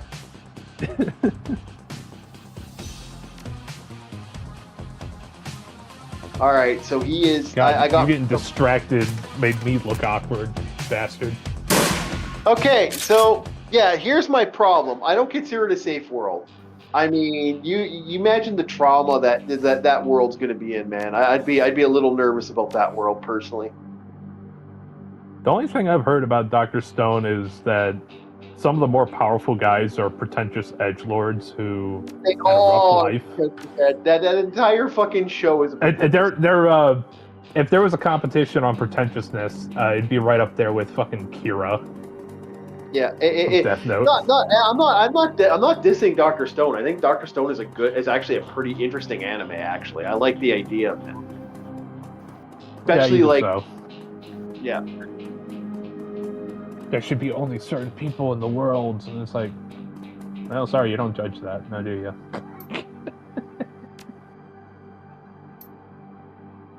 Everyone knows the local asshole. Everyone stays away from the local asshole. There's nothing we can do about the local asshole until he does something wrong. Yep, and then you get then. Well, we're getting to that era. I think we're getting to. You know what? The reason I wanted to play this is because we're getting to this era. And the reason I wanted to play this for this post-apocalyptic right here. This is the post-apocalyptic I'd want to live. I'd want to live in. Fucking Shadowrun. All right, so I've played Bob for a bit, so we're gonna probably switch over to an actual orky character. Wait, did you not make me an orc? No, you're a human this time. Ew. I know. Well, I mean, humans are kind of cool, but still. It's like, if I could be an orc, I'm an orc. Technically half orc, but, you know.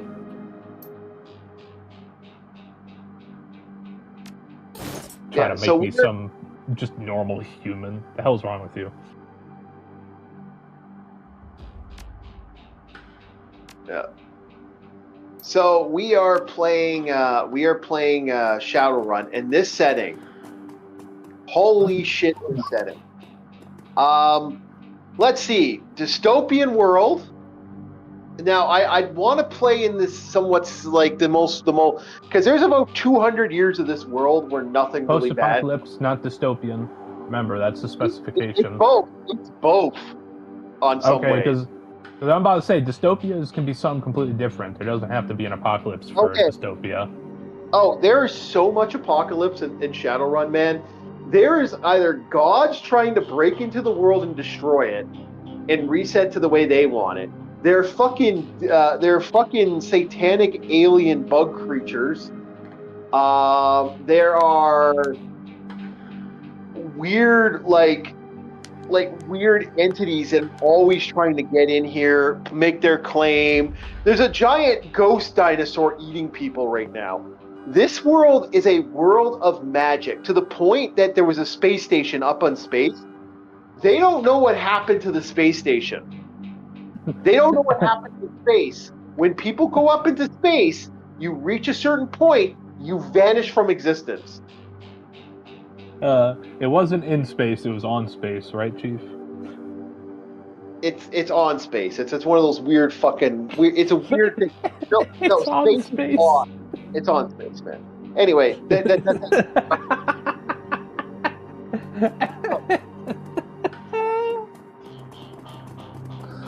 Oh man, I love being on space. yeah, I love being on space too. In space. Orcs in space. Yeah. So this world is a world of insanity, but it's an amazing world. Could you imagine living in this world? Like, the only downside is Mad Max. Yeah, Mad Max or bust. At least there's a chance of survival. Yeah, I would agree.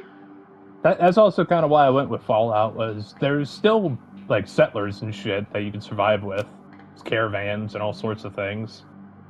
Good point. Yeah. That's why I was saying it's like I'm not gonna be no Street Sam / Edge runner when it comes to the Chosen One and Fallout, but yeah, I could be a farmer. I could be a knuckle dragger. I could do some simple labor job. Shadowrun would be the way to go. I'd say Shadowrun's the way to go, because like in this world you got magic.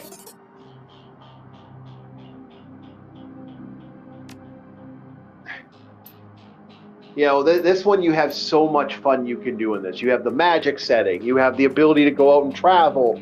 There's like you can go into like you can go into technology and travel the net and get into weird stuff like that. But every day you wake up and go down the street, man. A motorcycle gang wearing tech stuff could walk up and frag you with a fucking fireball if you're not careful. But what does Slim say? Mad Max. Oh, okay, Mad Max. Yeah. Never mind. I get why people like.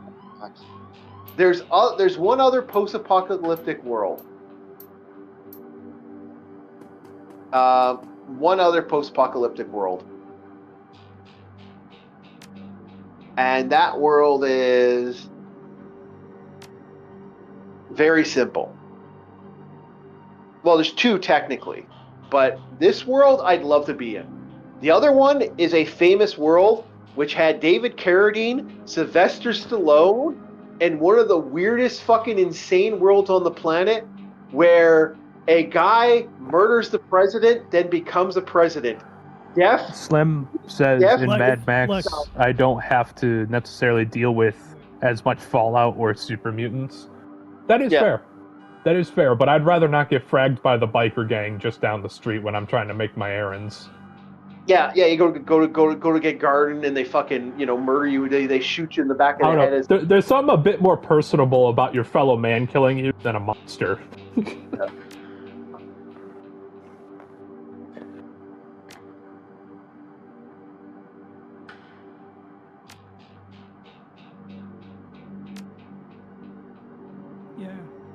Like this world's a great post-apocalyptic world. By the way, I am reading this just because. Yeah, I understand. Trying to think. Because, everybody, and even I fall into it when I think post-apocalypse, I'm going to think Mad Max and Fallout, but like with the Gundam example, there could still be sci-fi post-apocalypse settings. Yeah, and look at the world of Destiny. Technically, Destiny is a apocalypse setting because humanity has fallen, and we're just trying to repair the scraps right now with the Guardians as like the protectors of the tower or the last city where most people reside. Yeah. So I'm a big fan of like this setting, but there's two more and one more possible one. The other setting I wouldn't mind living in: Blue Streak, Beats by Sonic the Hedgehog. I gotta say it. Sonic is post-apocalyptic, bitches. Yeah, there we go, baby. I know my post-apocalypse. The entire world has been destroyed by the evil. I know Shadow Man's happy. Yeah. Oh yeah. Like Sonic? Why not? Okay. The only downside is I'd be the only human being surrounded by furries. No, you wouldn't. To some people, that's a dream. Except you robot. You don't think? Yeah. But Dr. Robotnik and Snibbly, the other guy, they're not gonna fucking give a shit. They don't want me there. But I mean, really think about it. There's lots of places on Mobius This person does.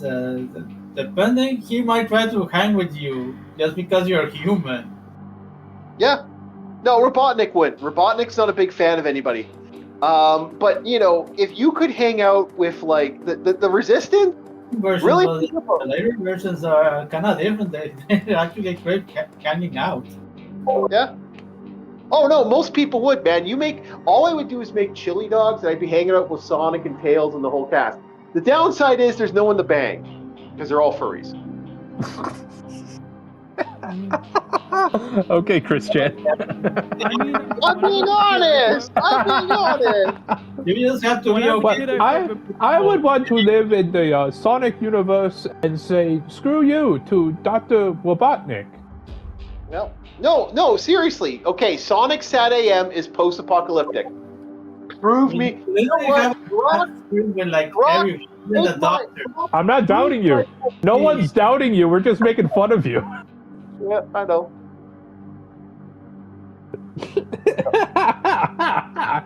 Yeah.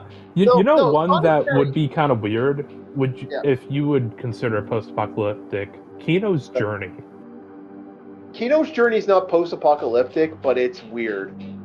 It feels like it at times, especially with the critique of democracy. That is an interesting thought process, but there are places that are post-apocalyptic. But it itself is not post-apocalyptic.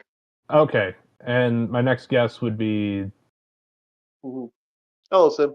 I was gonna ask Dominion Tank Police, but not so much because. Oh, that is post-apocalyptic, but I wouldn't want to. Oh, fuck it! I'm changing my number one. Fuck Fallout. Dominion Tank Police.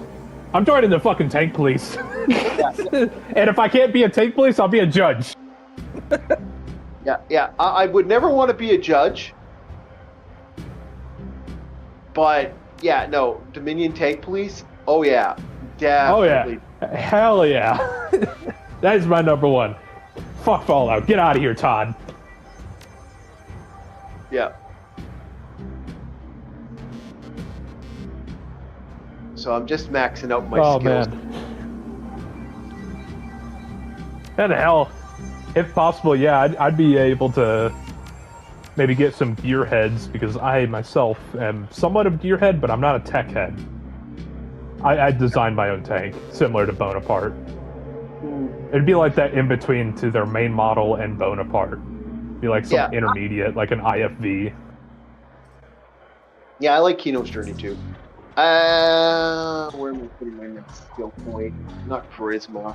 Not spirit summoning. Yeah, Kino's Journey was something. That, like, I'm not saying something isn't a bad thing. I'm saying it was something as in you never seen something quite like it. No, it's a different altogether. Yeah, and I love how every episode is usually a critique on some sort of social system, and it's done elegantly. I still remember the Balkans episode, as I nickname it, where you have the two advanced countries that have war games and they shoot a local, less advanced group of people. And then the one that really fucked me up, because the Balkans one, I was like, oh god, okay, well, welcome to the fucking Balkans. The one that messed me up was the book.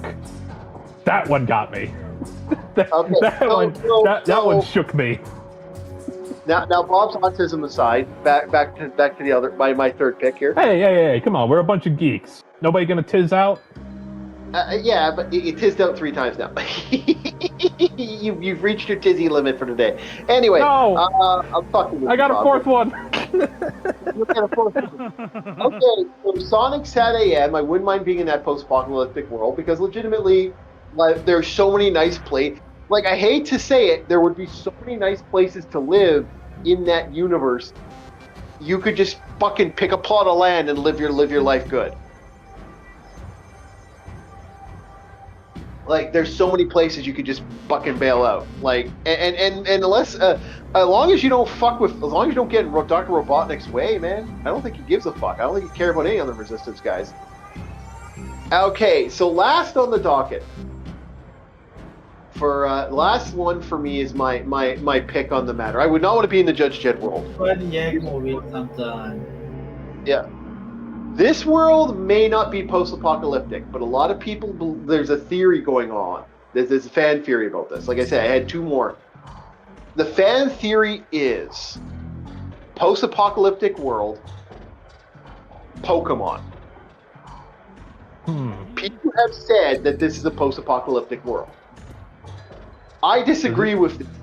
I was But gonna there's say, been, does that also tie in with the what is it, the rock Pokemon being like some sort of analogy for little boy or like a nuke or some shit?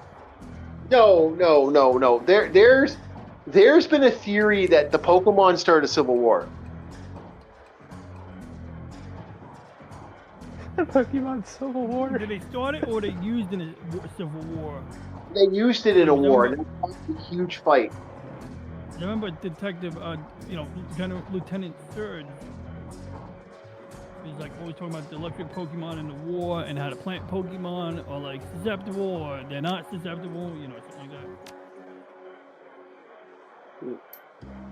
Hey man, that's kind of like the next best thing. You take away morals and scruples in the Soviet Union. Yeah, electric Pokemon are just going to be powering your city at this point. They're going to be batteries. Yeah, but that's what happened. Well, a lot of them are. They do have entire batteries for that. I mean, hell, what's the one where it's a bunch of nut and bolts and magnets? Isn't that one just used as a battery? Oh yeah, like the orb one. That's literally like a floating orb, and it looks more like a technological construct than a living being. Exactly, that one. Magnemite, I think. Well, okay, so Sim's bringing up there.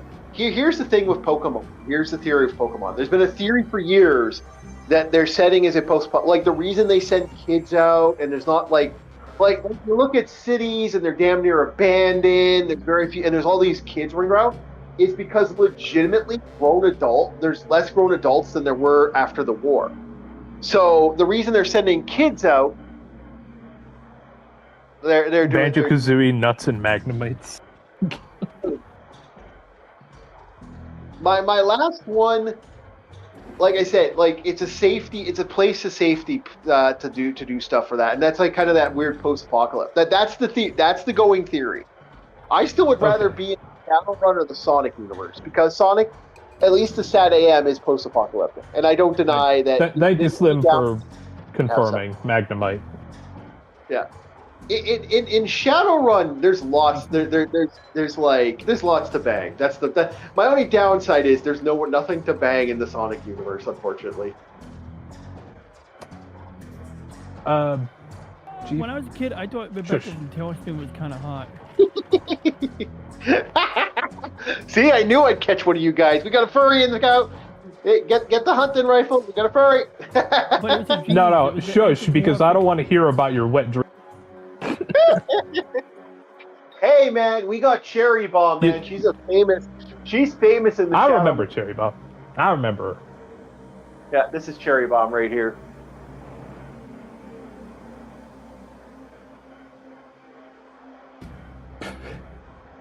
Next thing you know, somebody's gonna out themselves trying to, I don't know what, deal it with RC from Transformers or some shit.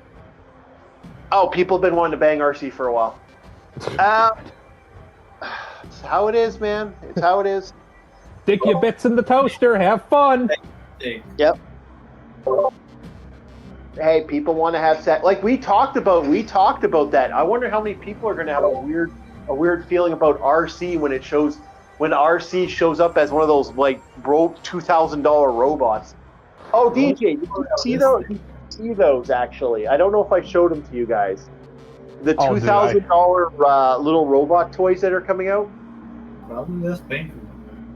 No, are you talking about the one we reviewed yesterday? The Transformers, the Transformers last night.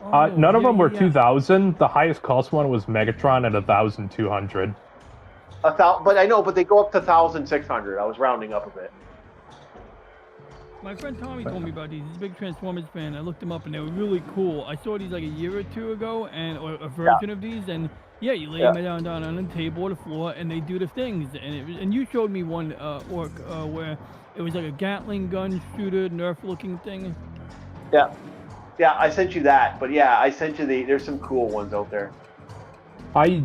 During that live stream, I asked how cheap would like a 6'1" Zaku 2 be, and it came out to like only 700. And I was like, I think I'd rather have the Zaku 2 like sitting in the corner of my room. They're not 6'1", they're 4 foot something. Oh, there was also the one that was giant that you mentioned that was for roughly the same price. Yeah. It's like my size Barbie, but my size Zaku. Yeah. Oh yeah, I'd rather have a Zaku than a Transformer if it's like a quarter the price but twice the size.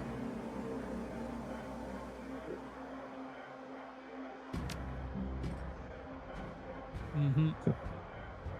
Though I am not forking over $700. That is a dedication. Which was one of those things I never understood, if I may have one more. The figurine craze. I know people had the Funko Pops, but getting the anime figurines that were like $900+, I'm like, oh my god, dude. No. Yeah, I spent $70. I think I spent $58 on one once, but that was a Katarzyna from Gundam, Victory Gundam, and she had a spacesuit where she was like enticing our Gundam pilot by opening up her cleavage, but she had a knife in her hand, and she's holding a knife in behind her back. And just when he's like mad confused, like what the hell, she really loves me, or she just showing me her boobs, what? And then she stabs him in the back, literally. But he survives. But it was just wild. So I bought that figurine. Hell, I remember seeing something for Blasphemous 2 where it was Christiana of the Wrapped Agony. They had a figurine for like some sort of pre-order offer, and it was like $887 plus shipping and taxes and all that. I'm like, nope, you lost me. No, I am not paying that much money. Get out of here. Oh my goodness. Chief, can you wrap your head around that? Or am I just an outsider? Oh, I agree with you. It's kind of silly. But no, this world's probably my favorite setting. If I was going to be in a world, like, I know I'd probably be a troll or an orc, which is usually not looked at properly. The elves are usually the ones that get the higher charisma and stuff like that. But the other ones, I feel like, I definitely wanna. Yeah. Did we already read the thing from Slim? No, they should give me a digital animation of the figure in the game. Thank you, Chrono Cross. Yeah, I agree. Now, here's a question. Chronos Trigger is technically post-apocalyptic in a lot of ways, but like, do we count that, as a setting, like?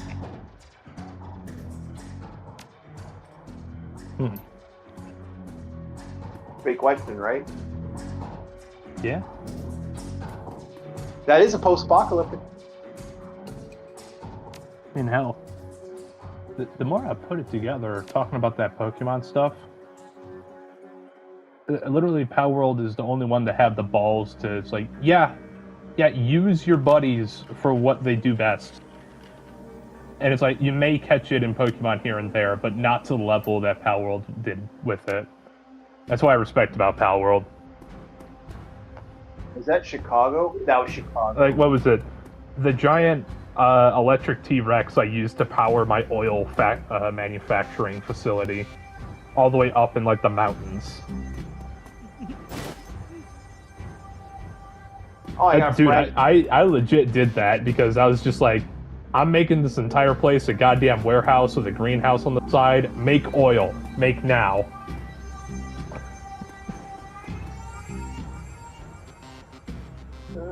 Okay, I can't remember the name of got everything but the band. And now I hear that Palworld is coming out with more updates because they're no longer in what is it, legal hell. Okay, so yeah, Palworld's not.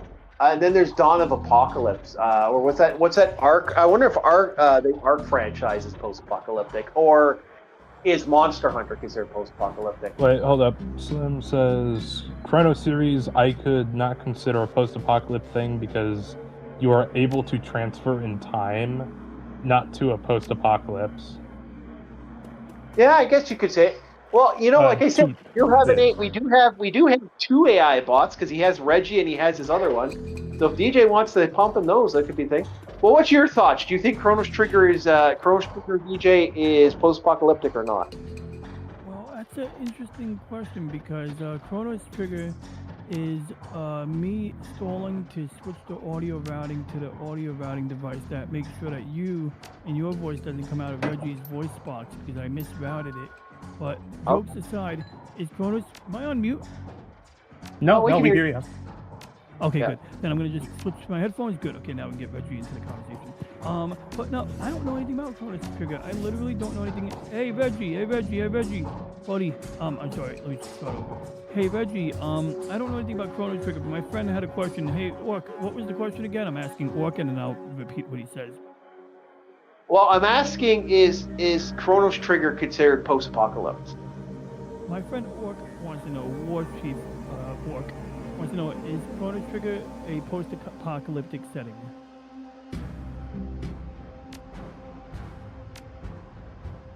Alright, let's see what our boy says. My boy, he's my boy. My machine. Alright, Reggie. Go, Reggie, go, Reggie, go. Go, ninja, go. Go. Do. Is he processing and he's like smoking right now? Are you torturing this machine? No, I was just giving him time to like get his speech queued up. Chrono Trigger spans multiple eras, not just one setting.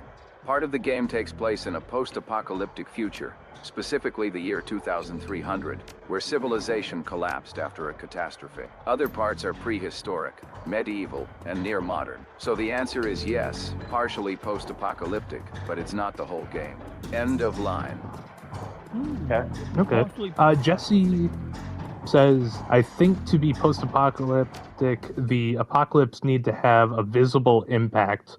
You wouldn't call a modern world post-apocalypse due to the Black Death or asteroids that killed the dinosaurs. Interesting. Well, we are in a post-apocalyptic world because nukes fell in Japan. Nukes fell on where? That's not Japan. apocalypse. We won. I'm making a joke. I actually. And Japan is better God damn, TJ. and Japan's better for it. No, Japan's truly better for it. We saved Japanese lives because as soon as that war was ended, we were able to start sending food and rebuild and help with reconstruction. Yeah. If that war went on for another year, I don't know if they would have had the mercy or the good graces of the Allied forces, and it could have been very ugly, and it might have even ended up worse than that because Russia had their eyes on Japan too. Yeah, I was just making a joke, but that was a bad joke. But Wait, I said it sounds like I was like outright saying, "Oh, well, tough shit for them. We won." well, No. Okay, it's like so I'll tell you why. I will tell you why I saw it like that at first, because I deal with a lot of old timers, a lot of old vets. There's a lot of old dogs that give zero fucks. Oh, I don't doubt it. Yeah, but I respect them more for it because they keep to themselves. They are themselves. I agree. What you see is what you get. They're not like putting on a performance. so Indeed. I'm sure you dealt with that too, Chief, right? oh Where yeah, an old vet said something, you're like, oh my god, did he actually say that? okay. So we are playing shower now. Right now, me and Paco are going to go get his girlfriend Coyote back. That's her Okay. shower. Aris is switching to chat because other streams are starting. Okay. No problem. Tell what's his name? Logan. Tell Logan I'm having a brain fart. Tell Wolverine. Yeah, tell him. No, we don't give that man that much pride.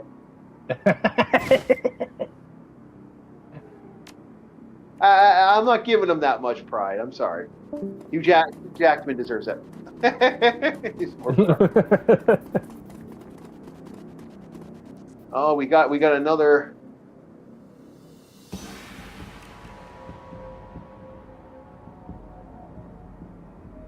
But yeah, my number one, Dominion Tank Police. DJ, what was your number one? It was the Gundam X. Yeah, I think I'm gonna stick with Mobile Suit Gundam X. So I can't remember the actual name, but yeah, Gundam X. And I don't know why I draw a hard blank because I know there's other post-apocalyptics, but that one's a solid one. I mean, it's a multi-colony drop scenario. Enough said. Okay. And Chief, what was your number one? My number one's Shadowrun, and then my number one's Shadowrun, then Sonic the Hedgehog, Sad AM. Okay. Yep. That is my picks. We got a couple good picks today. Actually, you know what? This was surprisingly better than I thought it would go. We still got lots of people here today. Holy shit. I will switch to another game in a bit, but yeah, like fuck, we might go for a little longer because I wasn't expecting to have 17 people on today. And if you enjoy what you see, ladies and gentlemen, please hit that like button and subscribe with that little bell icon. Yeah, we are part of a retro community, and that retro community always uses the help. If there's people you want to have interest in, we have a small group. Mitch Mannix is a good guy. He does reviews. I do reviews as well, but unfortunately my mic broke on my my thing, so I have to buy another mic, and I'm waiting to buy that. So it's going to be live streaming until I get that mic. Okay. So now that we've talked about dystopian and post-apocalypse, let's talk about utopian. Oh. We're going to be talking about. Is it utopia? Well, let's see. Let's see if it's really Okay, utopia. I go with the old adage. I go with the old adage. A utopia to one is a dystopia to another. Yeah, exactly.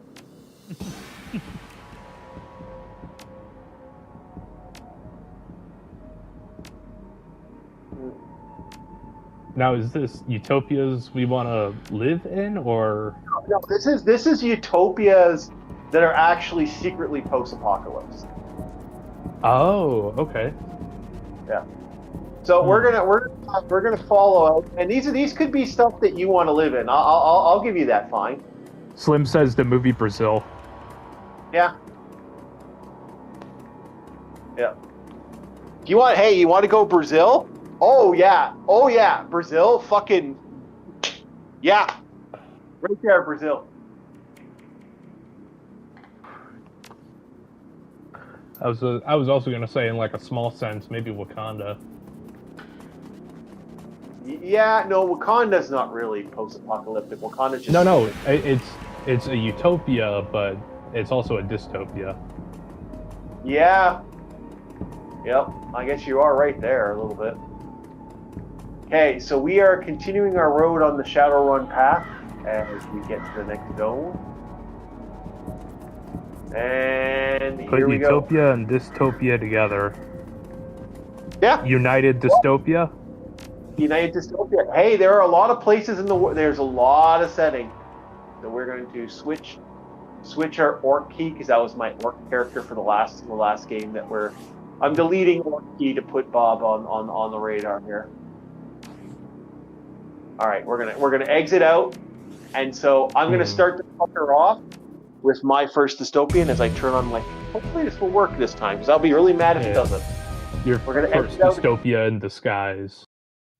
Yeah, secretly in disguise, more than meets the eye, and I am going to go with, if this works, hopefully doesn't freak out and do it.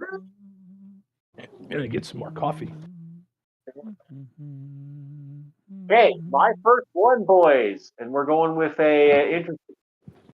My first utopia / dystopia. If this works out, we'll see. First time playing this, boys. We'll see how it goes. Oh, we got life. Okay, so this is. We're creating a new save data. Yes, we are. Custom Robo. This is a dystopian / utopian.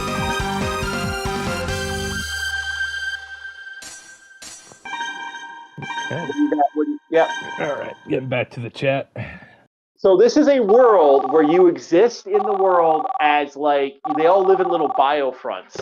The world's completely destroyed, but it's a utopia because everyone gets to play with fun little robots. Slim says, I guess at that point we're talking idiocracy. Yeah, I guess so. Idiocracy? Yeah, so that's my first pick. It's Custom Robo. Okay. So is this like everyone has access to these robots to play games with and all sorts of things? Like, I guess Real Steel in a sense? Yeah, they get little toy robots you play with. But the thing is, the entire world is legitimately biofronts. Yeah. When you say biofronts, what does that mean? Like literally biodomes. Oh, okay, I see. Well. Huh. I'm actually having a hard time Utopia in disguise. Yeah. Well, actually, a dystopia in disguise, and everybody who just glosses over it would see it as utopia. I don't know. Normally, I have a pretty good nose for such things, which is why in my brain I classify many things as just dystopian without thinking about the other aspect. Yeah. Hmm. Here I am, little sci-fi boy, and I live in a Yeah, beautiful the ironic world. part is we could still count Kino's journey. You can at this point. Yeah, Like, what- because like the one place where the machines do all the math and you get paid based upon the stress level you have. That's technically a utopia, but it's also a living hell. Yep. This game has Game Boy Advance games I haven't played yet. I would actually suggest. I've been wanting to play for a long time. This also was on the N64 of all things. I was gonna play the N64 version, but eh. Jesse said, I don't know of any utopian settings in fiction other than the actual book Utopia, because a utopia doesn't have enough problems to base a story on. Okay. And Slim says, perhaps Blade Runner. That kind of has to be in the contention, but for average citizen, I would say not, especially if I'm one of the average citizens. Yeah, but look at this world I'm living in. Like we're gonna be seeing the map. This is totally a world. Like, let's just, you know, and you're joining the military front right now to become like a you know, RoboCop basically. Damn. Okay. Yeah, that's what it is. Huh.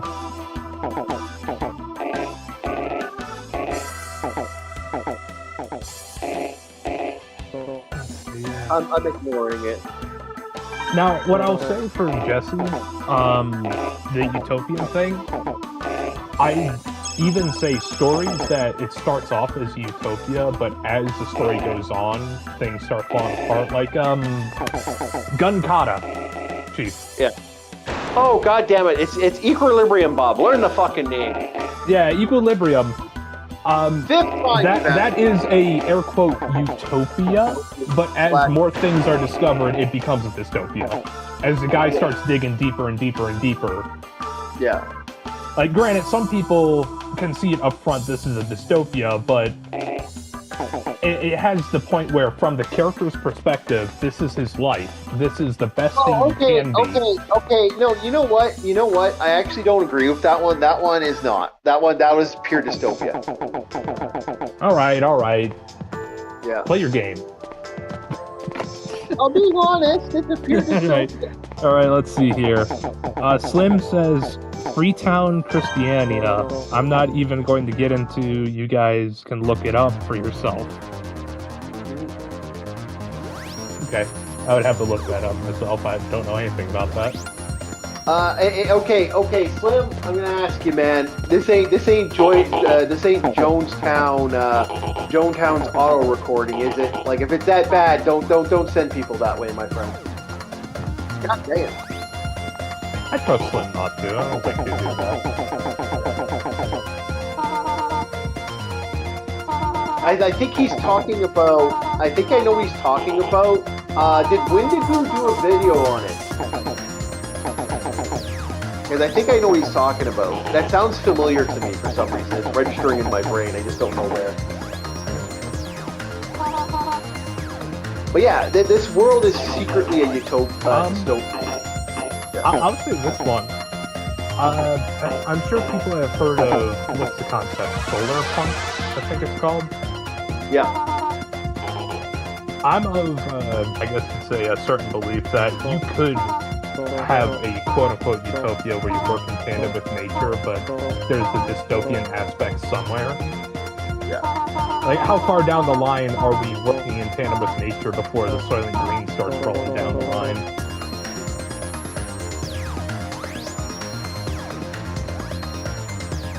Sorry, I can't help the world from. I'm just saying. Don't put us in the. Were you legit doing that? Shame on you, Slim. How dare you? No. Yeah, yeah. Don't do that to us. I actually got a horror story about that. A buddy of mine, I told him about Jonestown years ago, and he decided, oh, well, it can't be that bad. He said, yeah. He decides, his dumbass makes a decision.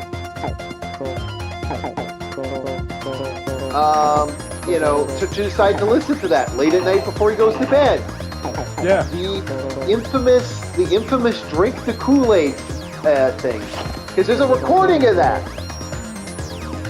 It is one of the most fucked up things he ever heard. Because he watched a yeah.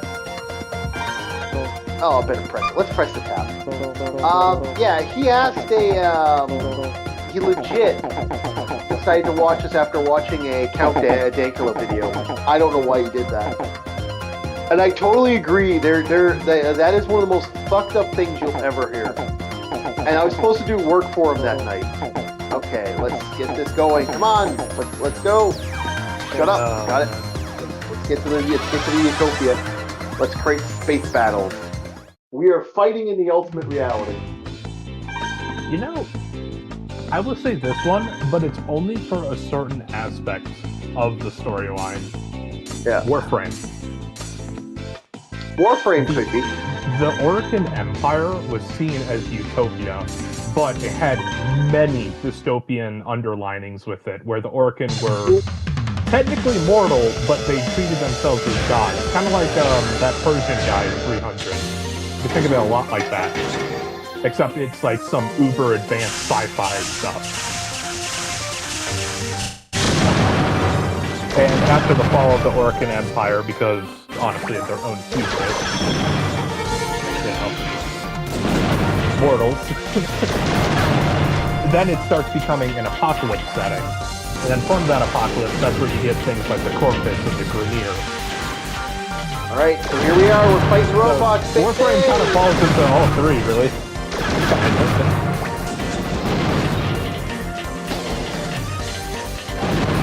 Oh yeah. We are fighting the robots. And similar to, what is it, Chronos Cross, or whatever? The Chronos series?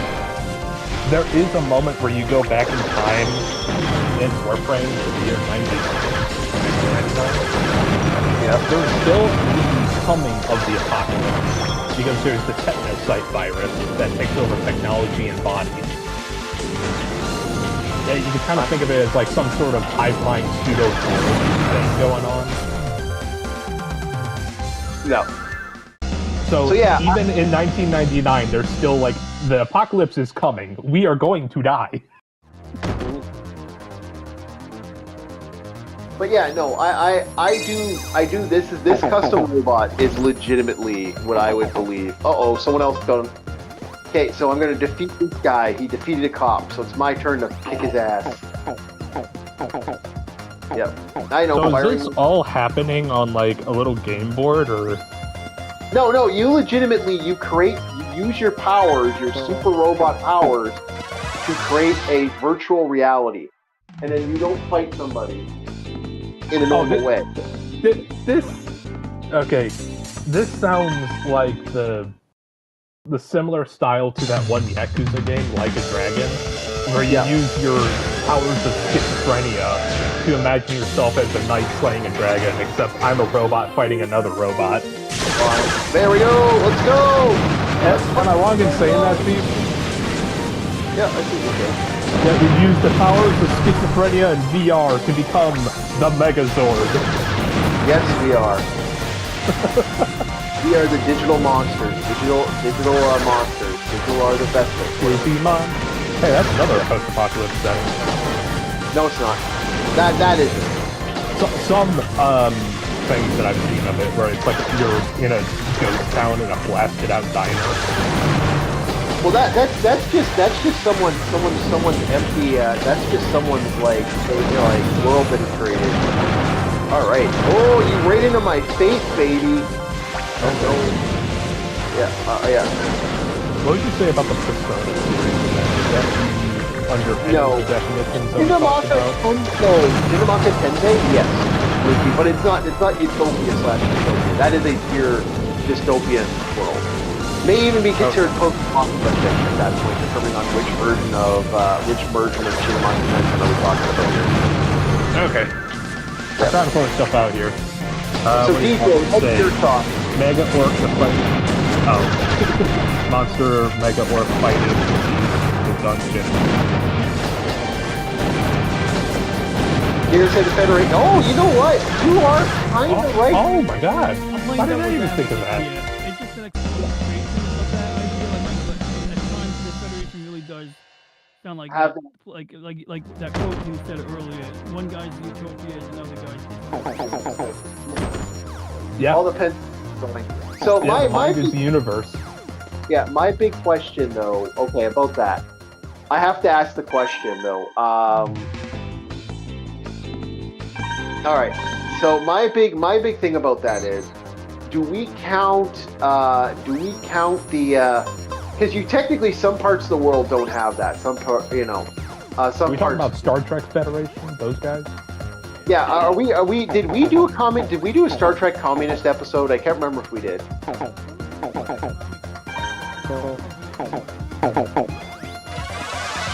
Yeah. Do you guys want? I think we actually didn't have that conversation, so I don't know if I want to actually retouch on that. We might want to do that later, though, because I do think we could talk about that later. But anyway, If we're gonna end it there, I'll just go with 500 cigarettes. 500. Yeah, we have to have that sooner or later. I don't know why I love that so much. There we go. Because if you imagine something to just make shit like that, it's like, fuck, I want to need to buy half the shit I make. You could order pizza. Yeah, that's the benefit of that universe. That's why I don't think Star Trek could ever really exist right now. The bad thing that could ever happen is if that device itself breaks down, then you gotta get technical. Fuck, you can. Funny thing is, you can use a replicator to fix another replicator. Oh, It's the replicate. It's the gel. It's a type of algae that they actually use. It's actually created on Earth. That's why they have it. Like that's why Earth like the we create the algae. like the algae farm. That is, Yeah. there's a lot of sci-fi. Well, because at one time algae was considered like that was going to be the big thing. Like everyone thought that was going to be the one that did it. Yeah, it's like either the algae is a power source or a food source. Sometimes both. Well, because there are certain algae that actually could work. I mean, hell, for fuck's sake, even in 40K they have algae farmers. Yeah, why not, right? Yeah.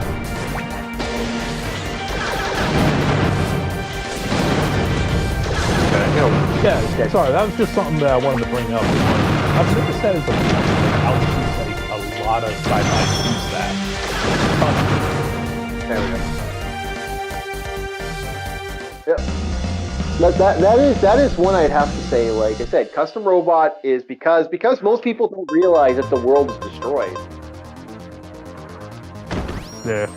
And the reason I had to ask if you specified it, I was wondering if you were talking about the Gundam Federation. Okay, I got a new part. Would that count? What would you say, DJ? DJ, well, yeah, what's your thoughts on it? The Gundam Federation. Oh, absolutely. For two reasons. So, look, I mean, I root for the Federation because, Earth comes first in my world, but... See, Xeon is my counter. And you're right. I mean, like, they fought the War of Independence, and rightfully so. Sure, maybe they want to throw you a little bit, but that's just management. But the Federation management was not easy clean. And frankly, when you watch Gundam Seed Fox and you get to that first episode, and you see an alternate timeline where the Federation gets desperate and decides to dump Luna 2 on Wait. People are saying the game is drowning out your voice a bit. They're asking you to speak into the phone mic. Oh, it's cheating that. Can you turn the game down a bit? My volume went down by 10 points, but I'm speaking directly into my microphone. Thank you guys. I am literally at like the baseline of volume, but I can turn it down. I'll drop it down. I'm dropping the baseline now. So this should be. We'll see right now. Hold on. Yeah, sorry, I just caught that. Oh, shut Yeah, up. thanks. Hold on. Okay, we're all good now. All right, we're good. Okay, Baseline effect. You got the corrupt Federation government, which is a bit of an amalgam of multiple world governments, but certainly resembles, or to some extent resembles, the United States Congress and the Federation Council, or whatever they call it. They have senators in the Federation, and they have representatives, and they have a lot of corruption and a power imbalance for sure, compared to like a lot of the colonies, which is part of what kind of created that whole situation. Yeah. In Gundam G-Clocks, we have an alternate universe timeline, and at one point, like after the Gundam was hijacked by Char, the Federation attempts to drop an asteroid. I think they attempted to drop Luna 2 on Granada, a lunar city that was basically ran by Zeon or had like a Zeon presence, and that just instantly, they already lost the war. They were desperate to get some kind of win in there.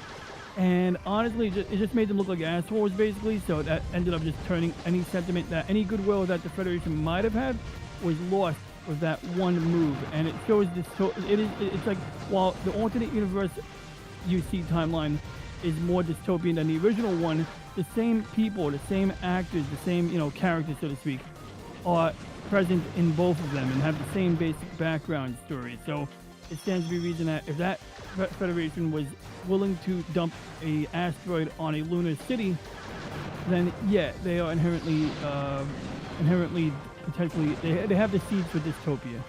Yeah. Jesse says the audio balance is good, but Slim typed something. I didn't want to interrupt you, DJ.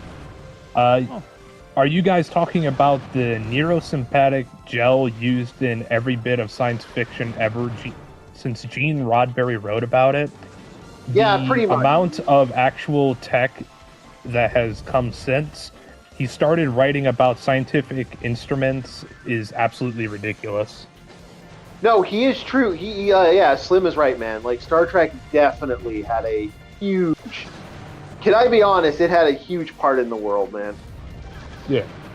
And if I may, going off of what you said with the Federation, and when I asked you about that, the Helldivers, Super Earth, in the first Galactic War, not Helldivers 2, the first Galactic War, there were some utopian aspects, there were some dystopian aspects in it.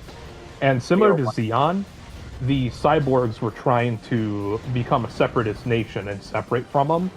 And just like that moon thing, the thing that turned us at war with the cyborgs of Cyberstan was a terrorist bombing at a hearing for Super Earth.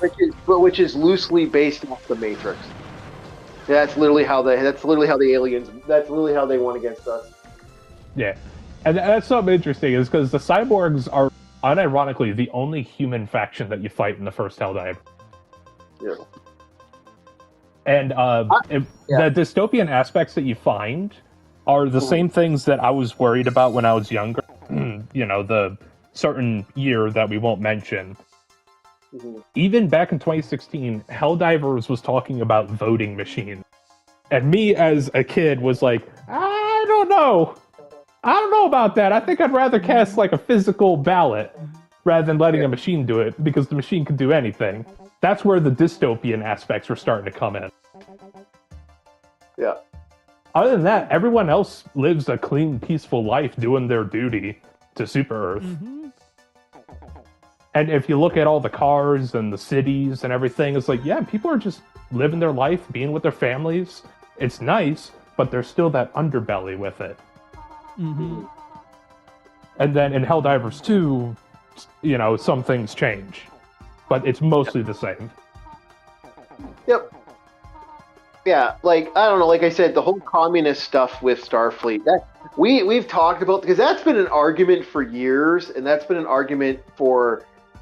Apparently, like, people can say stuff like, "Oh, well, you're not really a real fan of Star Trek because you believe in X, Y, Z." No, that has been an argument for a lot of people. This weird, that just sounds like nerds in general. I ain't gonna lie. I've dealt with that before on Facebook. I used to go Well, that's how participate on that conversations is. on Facebook. I like to And call them Babylon the. 5 people were the same way. Yeah. I would have to say that. I'm a big fan of that. Latinum is the universal currency in the world. There's only one other thing. I think there's like a seed that's also found in Star Trek that's worth a lot. That's worth. Do they hand them out like trade bars or something, or like a coin currency? That's what it is. It's coin currencies. If you got you get Latinum strips. Okay, basically what they do is they use useless gold and then they put Latinum in the gold.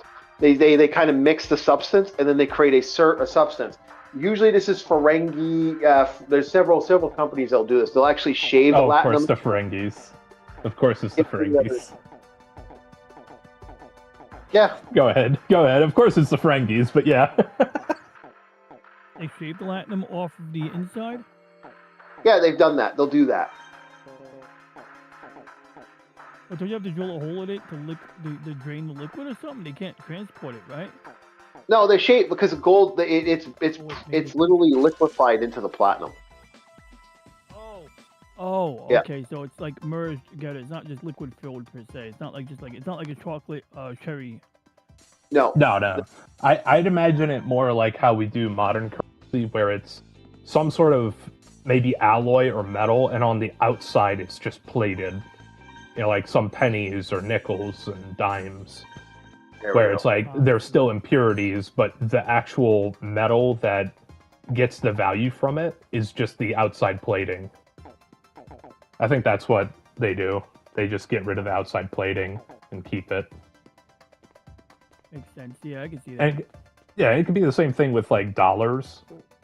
Chief, over in Canada, don't you guys have like a transparent section or a window in your currency or something?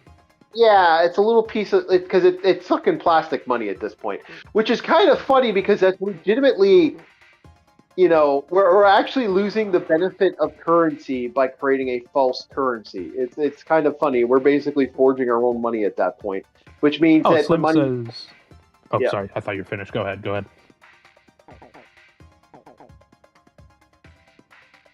ahead, Chief. Go ahead.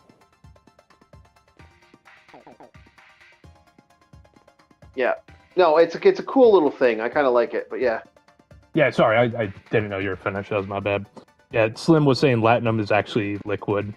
And Jesse, the currency is the liquid. The gold is just the container. Okay. Mm-hmm. Thanks for clarifying that. I've never watched a single episode of Star Trek. And I do remember Quark specifically saying something along those lines. That's why I was initially, expressing that too.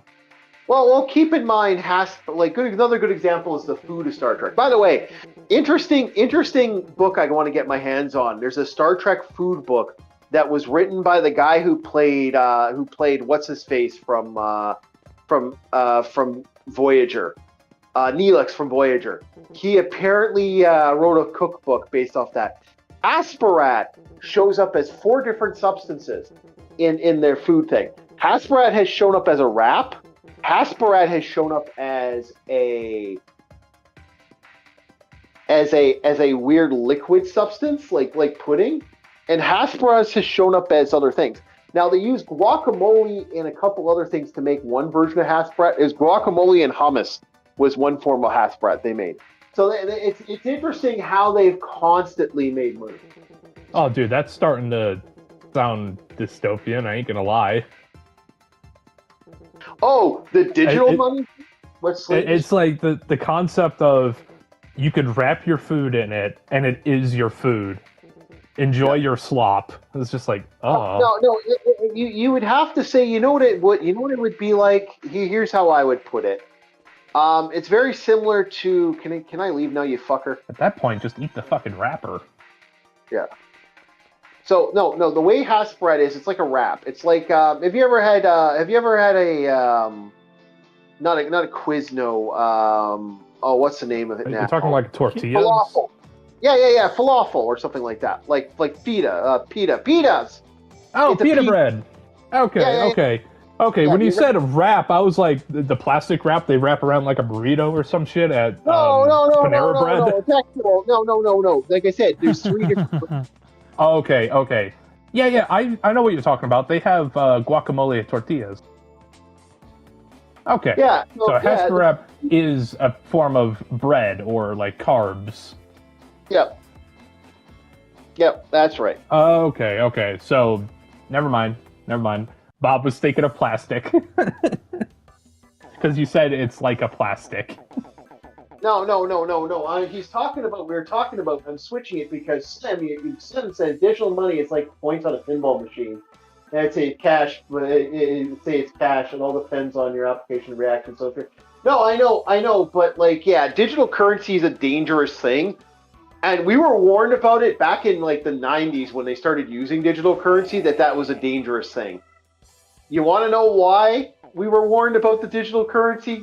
Yeah, digital currency was fucked. One reason and one reason only, boys and girls.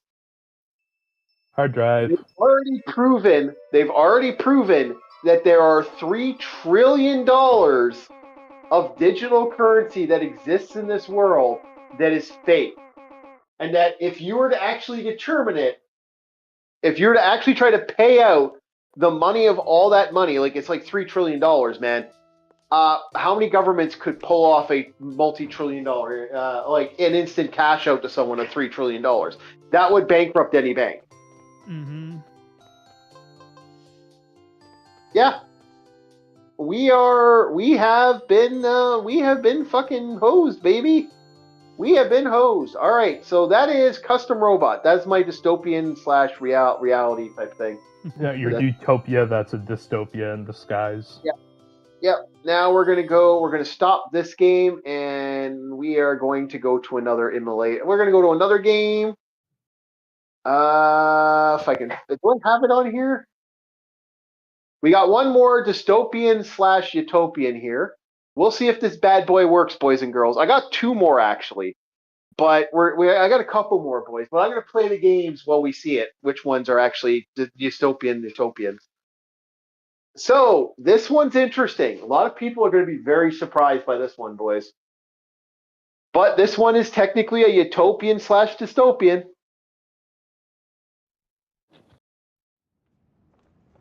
Yeah, there's no way yet. The Age of Yeah. We are talking about Skies of Arcadia. This game is a dystopian / utopian. Great game, by the way. Mm-hmm. So we're going to play a little bit of this. We're going to disable Rumble. I don't need Rumble.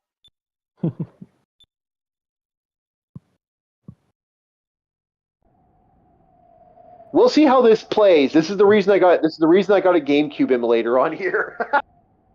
This and one other game I can't get to play. Yeah, Slim says there is a reason that part of the movie exists. Jesse says they're required to hold at least 10% in reserve. Oh, and Slim says, "Oh yes, great game." How do you 10% $3 trillion randomly pulling up? And that was back in the 90s when they warned about the digital currency and how they were creating more digital currency. They believe that there is so much fake electronic currency. This isn't Bitcoin. I mean, fake money. There's so much fake money out there that legitimately we're at a point where money is like we're at that major point. When you say you talk about like the magical digits in a bank, like when they create money out of so-called thin air through monetization. Well, okay, you know how you're given a trust when you're given that digital money. People have created fake digital currency. This is a real thing that's been going on since the 90s. Since the idea of you being able to wire electronic money. Oh, when people do that. Oh, and I got examples, yeah. Yeah. So the belief is that back in the 90s, it was like around 1999, right before 2000, there was a huge expose that came out that said there is an insane amount of money that exists now that shouldn't exist. It's fake. It's completely fake. In all intents and purposes, it's not real money. And at the time, they estimated that it was around $1 to $3 trillion. And they believe if we do not stop this right now, like right fucking now, that is going to balloon to a point that no country is going to be able to pay that out. That they're ever able to lock down a full bid out and just draw that money from banks, you would outright bankrupt a country. Damn. But the problem is you'd have to be able to do that, and that's very hard to do. Like that would be a bitch to do. But if you were ever to, like, if someone, like, the theory was, if someone was to ever go all in like that, you'd have a problem. Oh, this is a great game. I totally agree. But there's one other game I want to play on here, but I guess we're going to have to go. Unfortunately, I'm sorry, guys. I really wanted to go all in and get like the best version of this game, but that's just utopian/dystopian. I like Skies of Arcadia. This was actually a really decent game. I've been wanting to play this for a long time. I actually want to play this on live stream. This is probably going to be one of my live stream picks for Thursdays. Jesse says it's not fake money. Money in your checking account just represents the money that the bank will pay you for. Pay you if you ask for it.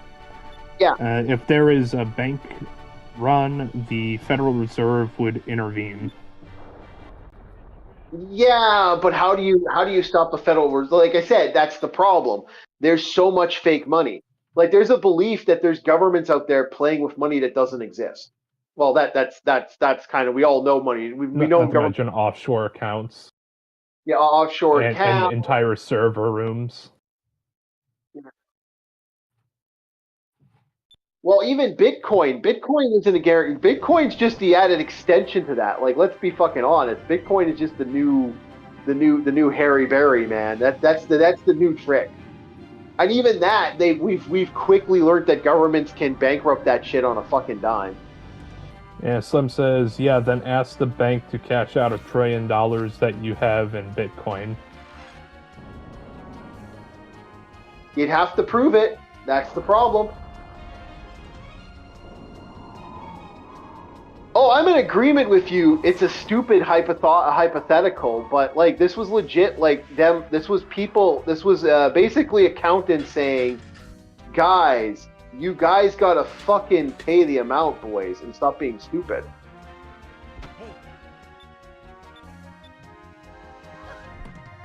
Oh, here's our partner. I can't remember how to play this game. This will be interesting. I actually forgot how to play this. Alright. Slim says, the bank I know for a fact I deal with here in town couldn't pay out half of what they say I have in their safe. Yep. I know. And that's a scary thought for people who work in this system, man. That's a scary thought.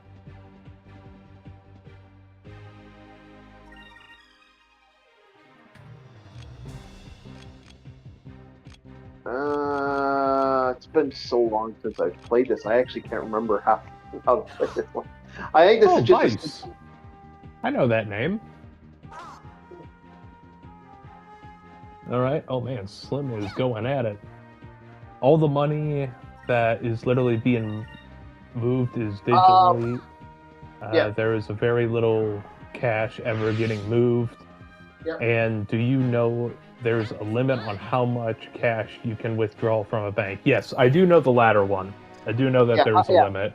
And then they have to call a bank, and then a bank, and then a bank. They got to do like transfers or whatever. I think my max to withdraw for a day per day limit is like 5,000 if I remember correctly. But I've never ever used 5,000 at all, so I highly doubt. I think that's most banks. 5,000 is their cap because even the bank I use is the same way.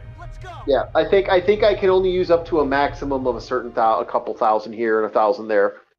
And yeah, no, but no, I'm well aware. I agree with you. No, I'm totally in agreement with you.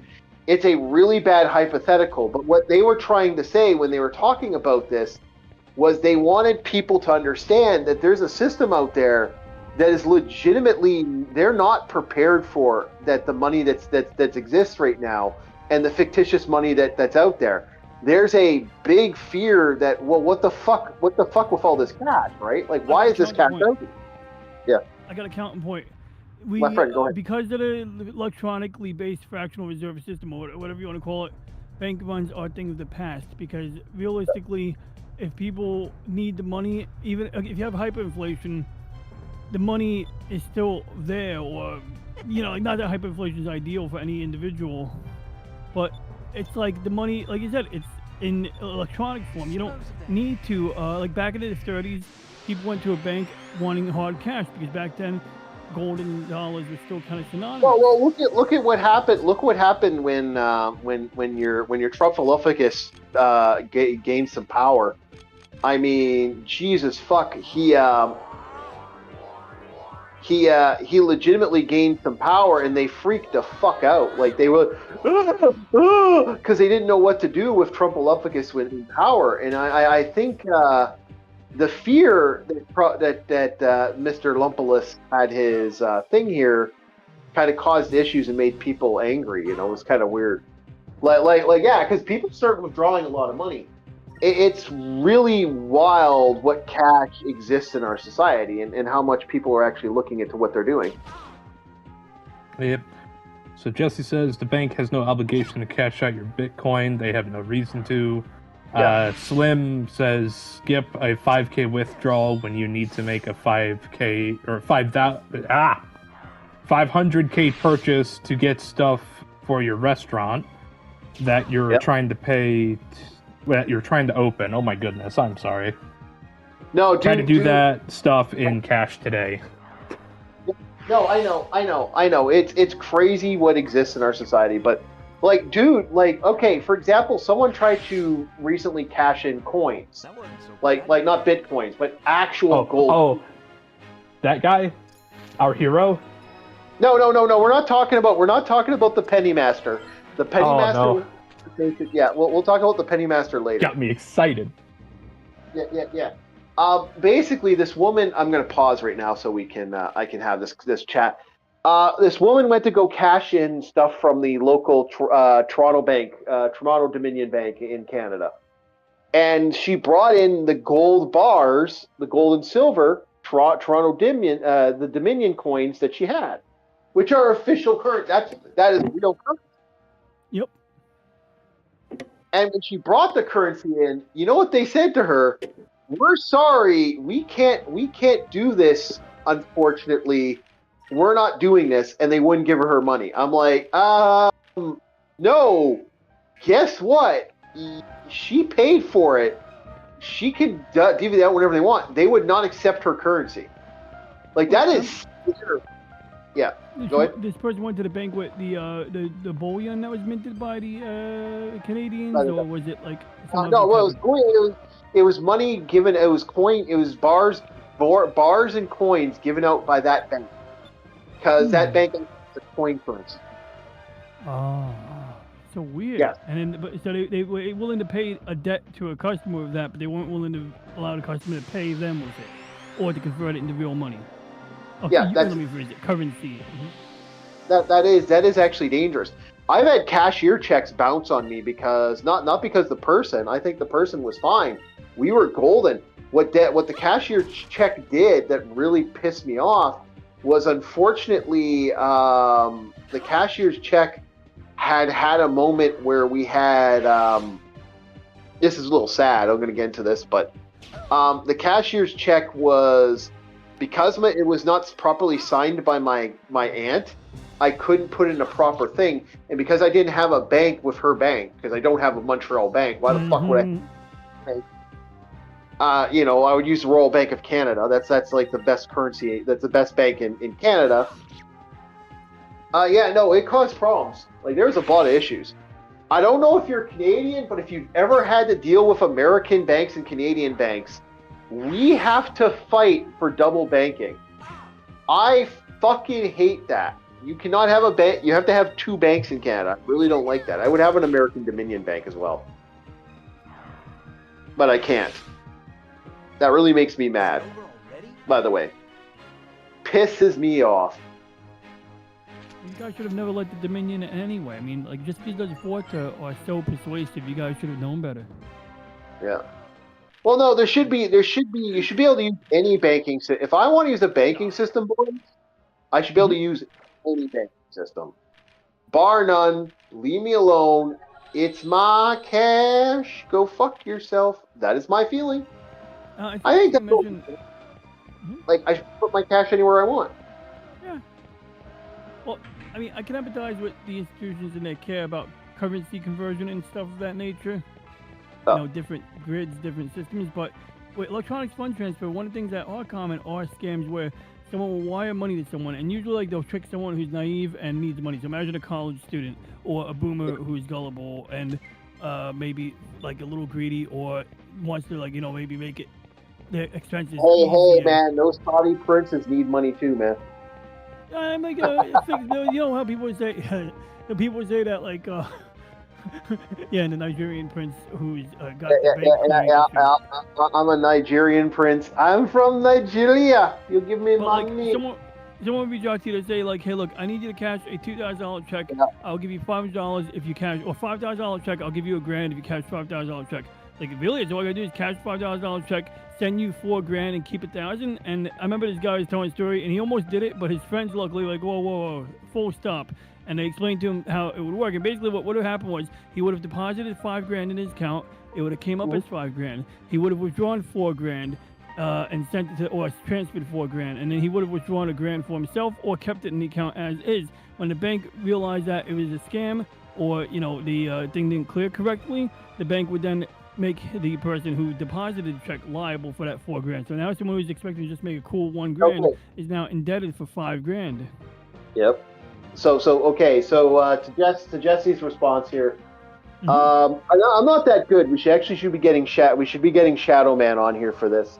I think he's asleep, or he's not, or he might. You know what? They were working on his house. Maybe that's what he's doing. But he's the accountant friend of ours.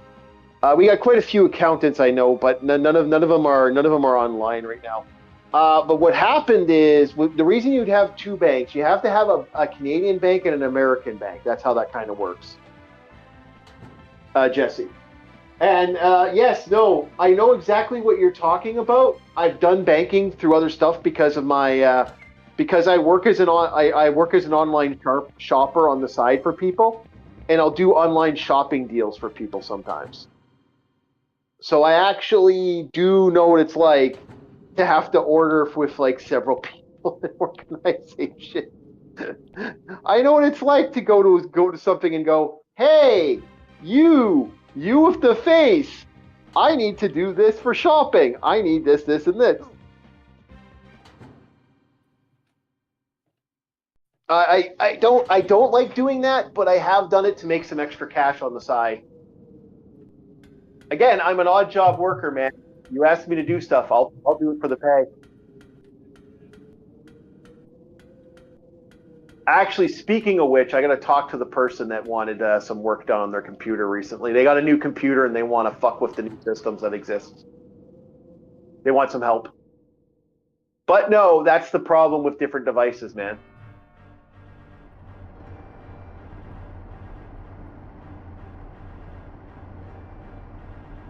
But yeah, no, that's why I say there's a lot of stuff there.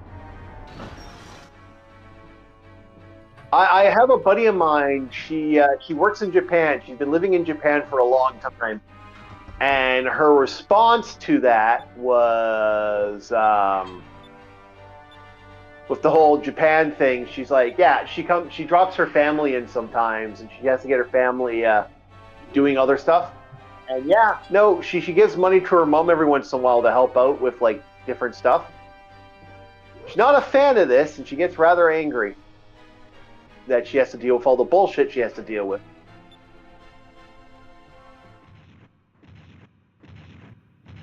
And she not like it. Not a fan. She loves living in Japan though. It's like her favorite thing.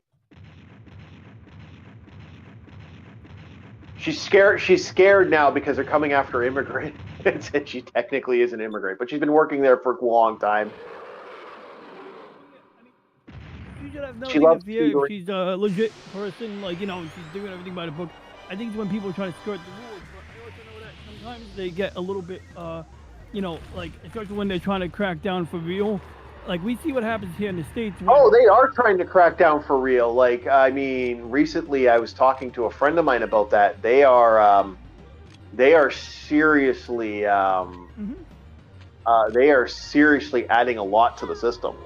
I mean, the big thing they're doing recently. I don't know if you heard about this, but they've started the bounty. They've started the bounty now for people. Like you got an actual bounty that if you can get paid to tell people that you're dealing with an illegal immigrant, and that they're actually coming after people. Now. Oh no, Japan has gotten real, man. Japan has gotten fucking real, baby. Fucking respect. Yeah. Now, stateside, once in a while you get a false positive, and usually it gets sorted out. Like, I haven't seen a real example where it wasn't addressed, but, like, I'm sure when a real example happens, the media will definitely make sure we know, because they make us know about every other example that isn't. Yeah, like but that even the fake strong. stuff. The problem is they even want the fake shit. That's the problem that's driving me batty. I really don't want that. What do you mean by fake stuff? Like example? Like not. Like what happened with that one guy who actually is totally a criminal, and then he gets let go, and then he doesn't get let go, then he gets let go, then he doesn't get let go. I'm like, no, let the fucker go. He's done. He should be in jail for his. And they keep bringing him back to the fucking United States. It's really stupid. I'm not going to get too much into it, but like we won't get into that because that's political shit. We don't believe in we want to stay a little far away from the political. We can talk about dystopian stuff and all this other fun stuff. We want to stay a little on the fun side. Other than that, like I said, I've had a blast with this one today because like. I think this is a interesting topic to have a conversation about, and like dystopian, fake utopians, and dystopians. And we're pretty much, we should be done soon. I got one more. Once I do this thing, we can move on to the next thing. Oh, assessing damage. Okay, I'm gonna assess you a damage on a spell. Can I assess a spell? No. Focus. Actually, wait. You know what? Let's Pariah and combat. Let's make it nasty. The issue you asked, if you asked me, is your thoughts on the legal process would be, while I'm going through the legal process, to be here illegally to take me away. That's the crap that's going on. Like I said, and there's a lot of weird stuff. I really don't want to say much on the matter because I have no honest opinion that's not going to piss people off. Because I'm of the era of automation. I'm of the era where they destroyed a couple things of mine in my area. And yet I'm still paying. We're paying for rent for an area where you can't make the money you used to when that organization existed.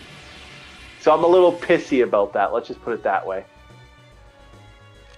All right, we're maxed out, boys. Let's get that special move going. Can she get the spell off? No. All right. Well then, you might die. We'll see what happens. I've met a lot of guys that deserve a lot. I've met a lot of guys that deserve the work that they've done. Like, well, most of my friends are from like foreign countries because I've legitimately, let's see, it's literally like most of my friends are from Poland, Europe, Jamaica. I got friends I've had from Jamaica. I have friends from Africa. So yeah, I got a lot of friends I met through, especially during the university days. We had a massive, back in the day, we had a huge immigrant pool where I was at.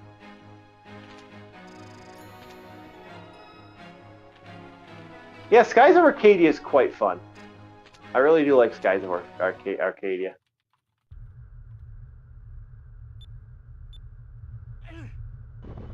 Yeah. All right, so we defeated the bad guy. We defeated our Lord Farquhar. But with Japan, I mean, they do have a demographic time issue there, right?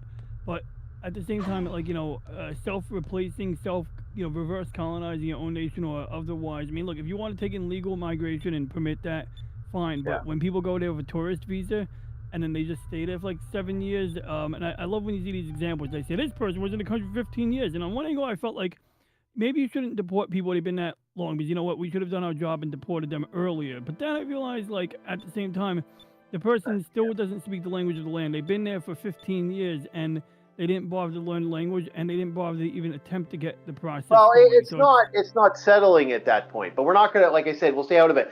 It's like me talking about AI. I've been bitching about AI for forever, as a political aspect. I've been complaining and saying, fuck AI, but I didn't call it AI. I called it automation because that's what it fucking was. And people only now are people like, oh my god, they use AI art in Divinity. Oh my god, they use AI art in this. Oh my god, they're taking all the cool stuff away from us. I'm like, motherfucker, it's been around for a while. It's called automation. It fucked us. But we're not going to get into that. We're going to lose subscribers.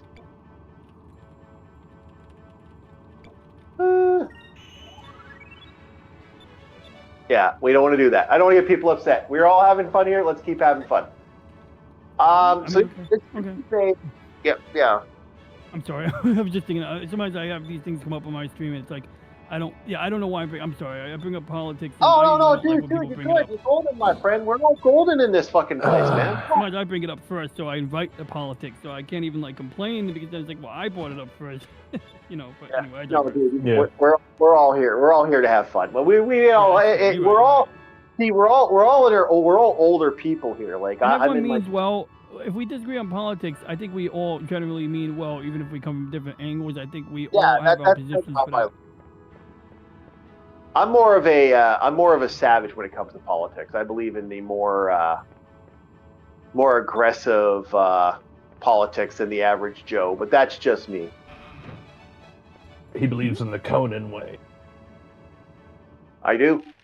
Something about give us your women and something. What's that quote, man? It's a funny quote. No, oh. no, not that one. No. The quote of the reason people aren't afraid and because they're not afraid of receiving an axe to the face for insulting someone. All right. I'll get you the Conan quote. 1 second.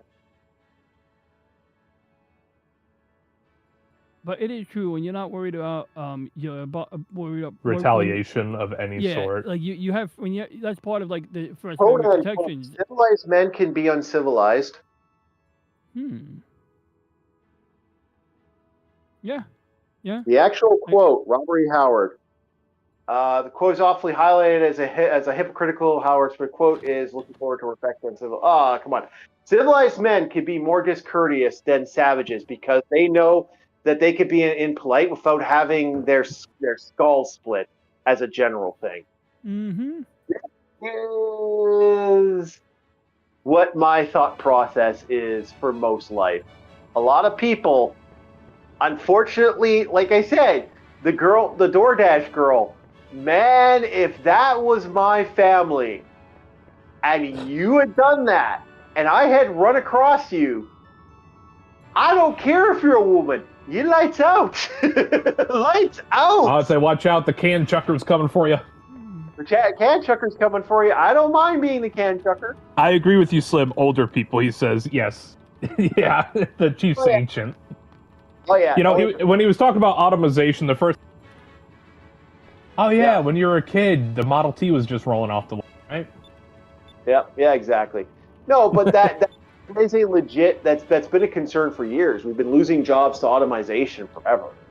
And people have only now realized, oh yeah, that's a thing, isn't it? It's like, that's why I laugh at the AI stuff. And Slim asked, he wants to know what Reggie's view is on, I guess, what was the subject matter you wanted Reggie's opinion on, Slim? We're not gonna ask Reggie this question. Oh. What's your opinion on your existence? Basically. No, it's a valid question, and it's not gonna offend Reggie. He's cool. Hey, Reggie, buddy. It's me, DJ. My friend Slim has a question. He wants to know. What does he want to know again? What's his opinion on the automation and AI and all that? Your own existence, if you will. Hey, Reggie, what is your opinion of automation and AI, and as my friend put it, your own existence, if you will? So, yeah, let's see what he says. Yeah, it's interesting. Go, Reggie. Because I'll be honest, ever since I was a kid, I always wanted to have philosophy with a machine. Yeah, I do that. I love doing that. Because now I don't have to talk to myself anymore. I actually sit here and talk to something. That sounds like a person. So while they're working on that, I'm doing one more dystopian utopian if I can find it. Do we have it on here? I'm pretty certain I do. No, did I delete it accidentally? I might have They deleted it. I stopped him for a second. Go again. Go ahead. They extend human capability. They don't replace human judgment. My existence is functional, not existential. I don't decide outcomes, and I don't create meaning. I assist people who do. When automation is used well, it removes friction and drudgery. When used poorly, it amplifies bad incentives and weak oversight. The responsibility always stays with the human at the controls. End of line. What? That's fair. Based. Fucking based.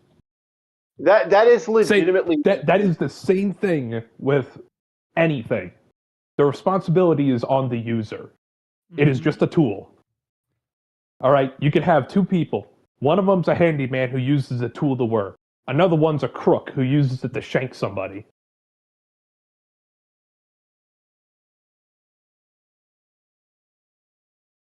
Yeah, but that's what I'm. See, there we go. We're gonna filter this out here. Oh, there we go. Found N5. I actually Maybe have I ought to get my own Reggie unit. No, but I've been saying for a long time what people don't seem to understand about this, and I've always been arguing about this is, see, here's my gripe about the whole shit and shebang, and I will say this now. We're gonna try. I'm gonna try to run this, see how it goes, but we'll not. I'm not 100% sure this will work. Yeah, But no, my okay, go ahead, Chief. Sorry. Yeah. See, I agree with what he said, but the problem is you have people that are legitimately don't give a fuck, and they are willing and able to fuck everyone else over to do what they want to do, and that's my big fear with the scenario that we're in. Yeah, why do you think I never went corporate? I could do it, but it went against my morals. I couldn't do it. Yeah. Like I've heard the immigrant argument for years, and my response to that has always been, whenever people bring up the immigrant argument, has been this. Okay. Very simple. Yes, I'm in agreement. Downside. People don't seem to understand that we created this problem ourselves. Let's not be stupid. We knew this was an issue. We've known this is an issue for a long time. Can't Hey, you man, realize? Yeah, go ahead. It's the same thing with the gun stuff. It's not the tool itself. It is not the item. It is not the article. It is the individual that uses it. Yep, that is right. That is exactly right, and that's why I've always had an argument over this stuff as an old man trying to yelling at the clouds. Yell at clouds.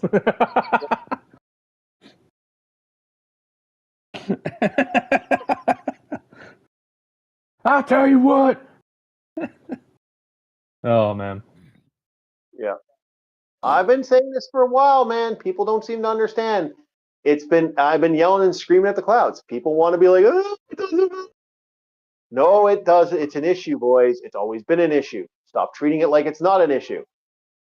And like the same thing with immigration. You want to know what the biggest lie to the world is? Your immigration is the ultimate weapon. No, it's not. You know what the ultimate problem with immigration is? We already know that this shit's gonna bop out the second they make that decision to kill it. Because you think the jobs are coming back? Do you believe the jobs are coming back? They're not coming back. They'll never come back. You want to know why they're not going to come back? Because they don't fucking care, and they're not planning on caring for this. They realize with the loss of their automation part, they lost their profits. They can't afford you. They're moving on. Go fuck yourself. So this is the last game on. This will be the last. Well, we got one more game. Our last utopian dystopian. Phantasy Star. Phantasy Star? Really? Yeah. Like, as in like Phantasy Star Online? Yeah. PH Fantasy? Yes. Oh shit. Okay. Yeah, I heard about this game. I had a buddy back in school who loved playing Phantasy Star. I really don't like how this looks on here, though. It's really acting glitchy, so I'm wondering if it's Actually, has anyone ever played the MMO Phantasy Star Online? And if so, would you suggest it as an MMO? Yes, no, yes. Best way to put it. Okay, so you have played it. You would not. I wouldn't suggest it, but it is a fun game to play because unfortunately, just the internet for people aren't here for it. Like, there's just not that life. So this is Phantasy Star 2. This is utopian / dystopian. Okay. Philosophy with the machine always goes wrong. But immediately after Slim says, well put, and Slim then says, eagle? And then, oh, that must be the talking Cheeto you're referring to. Okay, I see. Well, like here's my fight with here's my biggest thing with the automation bullshit. In AI. Okay. Just hear me out as I put the tinfoil hat on. I know, right? I don't rarely wear it, but every once in a while I like to put it on. You need to make up for your lack of hair someday. I know, right? You know, I'm going to have to check and see if we can get Phantasy Star Online working from the GameCube. That's actually a good game. Here's my problem. Okay, they round up all these immigrants.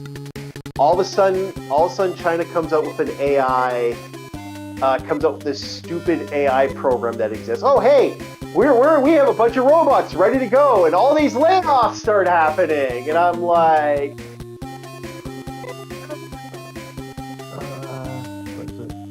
Slim says the whole dystopian thing that Phantasy Star becomes is absolutely wild. From the existence of Earth as we know it into what the game is. Very good call. I wasn't even thinking of that one.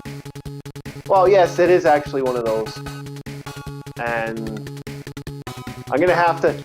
I will not play this that long because I really fucking hate Phantasy Star. Like, I love the story of Phantasy Star. I love the idea of Phantasy Star.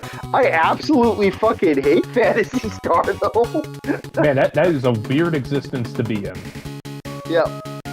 Oh yeah, I love the story. I hate this game. This game makes me want to fucking hurt people. Oh, the gameplay and how. Okay. Yeah. Oh yeah. Oh, there's things in this game that makes me want to hurt people like with sharp objects. I usually have a victim around when I play these games, but tonight, unfortunately, I'll have to go shopping. Hello, Gabi. Gabi, I'm sorry, I'm gonna have to lock the door behind you. Yeah, no, right. I'll have to go shopping tonight. I wonder who I can catch today. Ho ho ho! Merry Christmas! If you see a big green man behind you, run. It's time for Orc to let her rip. Yeah, I will literally let it rip the hair. Also, I have to chill for a second, ladies and gentlemen. If you enjoy what you're watching, please give us a like, subscribe, and all that stuff. Remember to put the money in the Patreon. Also, we do have merch. We have Canadian merch, the greatest Canadian merch of all time. Support your local House Hippo. We do need more people in that for the enjoyment that is House Hippo. There it is. Yep. Put it in chat. I should have put it earlier, but I put it now. Sorry about that. Yeah, it's also linked in the description. But yeah, no, But no, this game is one of those dystopian, not dystopians. It's actually a cool game. I also have Phantasy Star Online on my... You know what, guys? Do you guys mind if we do a quick test? We'll see if we can get working today. I'd love to play that game.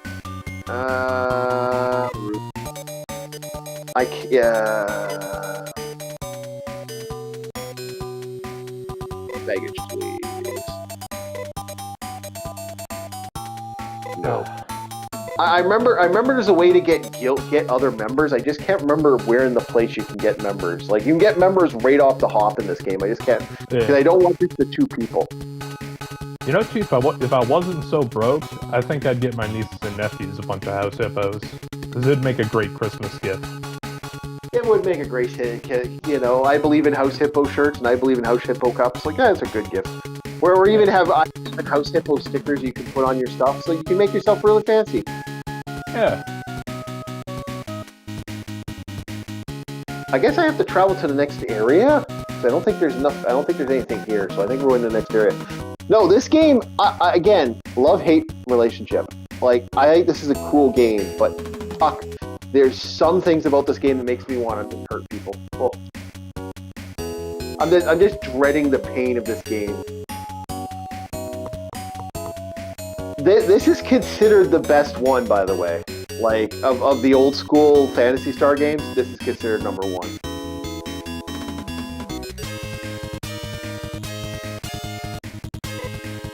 I think mainly my big thing with this game is I think the battle damage in this, like, out of nowhere, this game's damage, like it scaled up stupidly out of nowhere.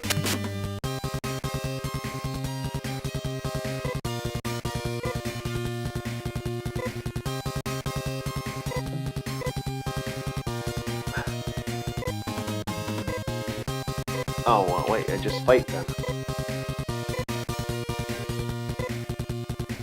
Okay.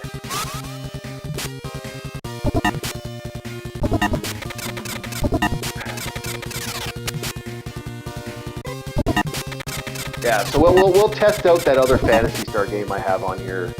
I want to test out Phantasy Star Online. That's the other one that I want to test, which is the last dystopian game on the list. But this game, gee, oh, like look how much I'm missing. Like, this is the first line boss, and the first line monsters I'm fighting, and they're kicking my ass. Like, this isn't a Western RPG, guys. This is like, you know, the other Phantasy Star game I like, but unfortunately on the GameCube version, that Phantasy Star, like, this is the collection we're playing right now. That one, I don't know why that has issues. It has some serious glitching on it. I'm not sure why. Ellie. Oh, hey, Ellie. Says this starting part is easy if you do wheel. Yep. Yeah, if I don't die right here. I'm dead. Anyway, that's this. So how's game. our bestie doing today? That's Phantasy Star. We're going to the other Phantasy Star. Hopefully, we'll see how this goes. Okay, there we go. Also, you're not going to make it to the next town. No, I hate that game. I absolutely hate that game. Like, I think it's an amazing story. I hate that game with a passion. Like, there's something about Phantasy Star I just absolutely loathe. Like, that is not ending up on a... Are you telling me you're a Senraku right now? You're playing a trash game? The sad thing is I don't consider it a trash game. I think it's actually a decent game. I'm just not a fan of that JRPG. The game expects you to grind from the start. Yeah. Sounds like my kind of game. That's all I do. If there's an RPG and level up mechanic, I'll stick in like the beginner zones and grind level until I'm over leveled. Yeah. And then move on. There's a lot of dystopian games, but yeah, that one I'm not a fan of. Yeah. And also, another thing I didn't mention was like, yeah, no shit, FromSoft games are dystopia, but it's like fantasy dystopia. So it's no duh. That's why I didn't mention it earlier. Yeah. Okay. You know what? I'm getting rid of clock. It doesn't expect you to just grin. Wait. It doesn't expect you to just grin and expect you to scissor. I assume the autocorrect took over Slim. Yeah. Ellie says there's a PS2 remaster with great CG art. Hey, I haven't looked at that one either. That's on my list of things I gotta watch. Part of some Sega game pack he follows up with. Yeah, there's a couple. Great game. All right. So speaking about last game on the list here tonight, this is the last one. This is not a dystopian. There was one other one I was thinking about, but I've decided Cave Story was one, but that is a dystopian world. But the last one on the list here, we're going to Dolphin one last time. We're gonna see if I can get this to work now. Let's see if I got a working copy finally. If I don't, I'm gonna be really sad. Slim asked, "Did you guys try the Blade Runner game?" Yes, I have. I actually owned that one back in the day. Good, bad, ugly? Pretty good. Pretty good. Okay. Yeah, there we go. We're on. We'll see if this works this time. This crashed when I tried before. We'll see if I got working. Like this crashed. It was bad. It's like, no. Hey, Chief. Random question. Would you consider Tron a isekai? Yes. Okay. Is this is a weird question. No, it's a dumb question. I have a friend named Tron. He passed away a few months ago, a year ago. He had cerebral palsy, but dude was cool as fuck because so when you mentioned Tron, I just thought about him for a second. I don't think he's isekai. So, I mean, wait, he may be in an DJ? afterlife, but what? Can you hear me? Barely. Oh, Really? not again. Yeah, I gotta figure. Yeah, yep. It did it again. Oops, it did it again. It's conspiring. Oops, I did it again. Yeah. Oh, okay, I'm sorry. This is what I do my happened Britney before. Spears. It crashed. And it crashed again. I think we're going to end it on a crash there tonight, Oh, your boys. game crashed? Okay. Yeah, this happened to me last time. This happened to me now. Yeah, I know. But you were telling us about, But, yeah, from my- what my I boy heard, Tron. Tron was a cool Yeah. bro. Yeah, he was a bro, man. And I remember when he got he had to go for a while get some surgery, and he needed someone to post his video. So he gave me the honor. He granted me the honor of being the guy who would basically take his text messages or email, and just read it out loud. Read whatever he was conveying, give people status updates and stuff. And then he got back to streaming for a little while, but then he passed away abruptly. But yeah, good guy. He was paralyzed. He had a headset. He had a device on his head that he could use to control the mouse on his computer. I think he blinks with his eye and he points with the device on his head. And he always had a smile. He was always generally pretty positive, even when he was in pain towards the end. But he was always keeping positive. He showed that even when you got this existence where you can find to a wheelchair, if he could be positive, okay, I think any one of us can fucking find a bright side too. So I just thought about that when you guys mentioned Tron. Our utopian. Okay, well, my condolences, man. Mad Oh, respect. thanks, man. Yeah, I respect Okay. that dude too, man. So we got one more. I found one more before we go. I wanted to have one more before we ended it off for tonight. This is a utopian / dystopian. This is a game called Art Tonico. Is that Japanese for Togano? Tonico. Oh, Tonico. It's Italian. It's Italian, got it. Alrighty. It's Italian? What? Yeah. Oh, it's Valentine's. you got to get the Tonico, huh? Yeah, I gotta get the Tonico. Because I think we're almost done for the night. But yeah, this is what I'm gonna end it off on. I'm gonna end it off on this one for a little bit, and then we're gonna get to the.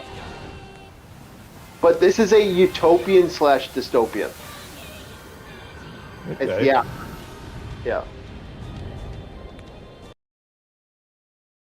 I don't care. Let's get to the game. What's happening? Someone. Tower of I Tonalico. saw classification. Is it a new Tonalico, type? got it. Yeah. Dad! Tonico. Captain Jellico. Hey, I see we got LCX in the They're chat. not great. Yeah. Come on. Well, hello. Welcome. That's what I said. It's nice to have you on. Give you the order if we wait a who's night. We're at the last minute. We're doing good tonight. This actually was a good stream. I do thank everybody for enjoying the post-apocalyptic fun. But we're really touching that form of sci-fi. The altar of... We have no information about these And yeah, no. So yeah, in the end, I think we all kind of, we all picked our own worlds that we want to be in. And Tank you know- police. Hell yeah. yeah, Bob wants to be in tank police. He wants to die. I want to be in places where I can have I magic. will not die. I want to be able to talk to the magic spirits and have magic powers, And then be slain by them. No. Well, it all depends if you get eaten by a giant god, or be in the Sonic universe. You're gonna summon that great ghost ancestor of your grandfather. He's gonna kill you on the spot because he doesn't like you. You don't summon. You don't summon dead unless you know what you're doing.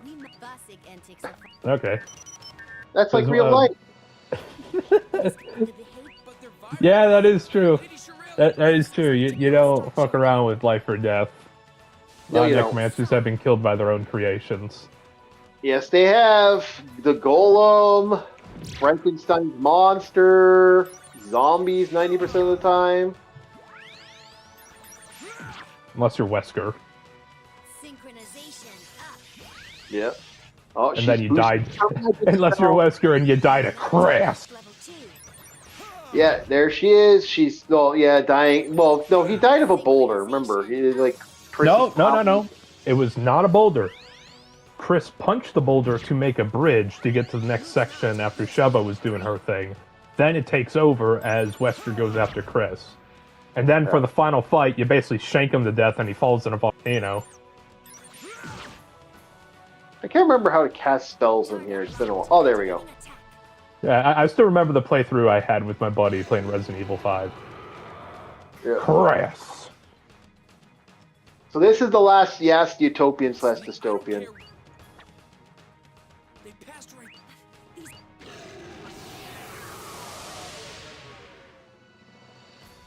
All right. Boom, super shot. Everyone gets knocked down.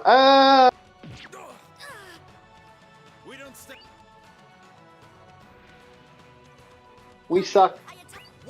We're not high enough level for this part. We gotta get to the other area. Or we gotta fight a half-naked girl later on in the game or something like that, if I remember correctly. It's been a long time since I played this one. I actually got one other game I wouldn't mind playing on here, which I haven't played yet. But yeah, I do have a couple we gotta play. All right, there we go. I don't know. This was a. I think we're good. I have one other game. It's called Breath of Fire Dragon Quarter, but that's not really a utopia dystopia. That is just a dystopia. Yeah, sorry. I was thinking of the Prestige in Resident Evil 5, where what is it? You have Chris with the flak armor and minigun, and then Sheva with like the Red Riding Hood outfit. Yeah. Here we go. The only thing Chris is missing in that outfit is a helmet. God, that would go so hard. Flak armor with the minigun and the backpack. Oh, dude. I'm so shocked they brought Leon Kennedy back. That flew. I'm floored at the fact of his shoe wear. Yeah. God damn. He means business now. Yeah, he needs business, and he fucks up he takes the chainsaw away from the fucking guy. That was interesting. That was great, and he chainsaws the guy to death. That was unique. I've never seen that before. That right there is Leon being pissed of the constant remakes of having to save Ashley Graham. He said, "Enough of Dr. Salvador. Take your chainsaw back." Yeah. I still think that's the one thing I didn't like about that.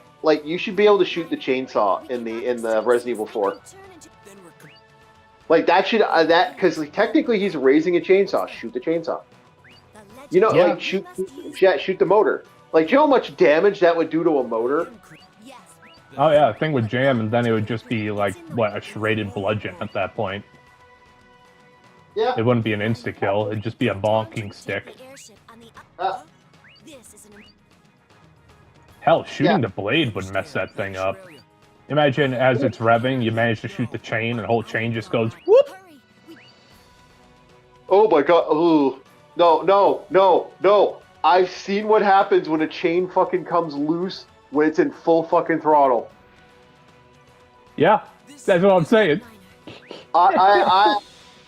I've seen that, and I have nightmare fuel now. Thanks a lot for reminding me. I think I'll be up for you're welcome. Fucking. Thank you for having us. And Yeah. Hey, at least it wasn't Jonestown recording. You know what, Bob? Yeah. Remember Jonestown? Be the next. Jesus fuck, made me remind me of that. No, the chainsaw. broke loose, snapped off, and hit the guy in the face. Full rev. Woo! Oh my god! The chain was hanging off his face. Oh my god. Fucking horror story. Fucking. I'm like, I just, all I hear is screaming. Oh my god, what? I'm getting, just from that story, I'm thinking of flashbacks to, oh, what was that? The two hillbillies in the forest, Yeah. versus Evil or whatever, where the guy dives right into the wood chipper. Yeah. Oh. That thing was in full rev, and he was fucking around with it, and the chain wasn't properly fucking put on there, and the chain came loose.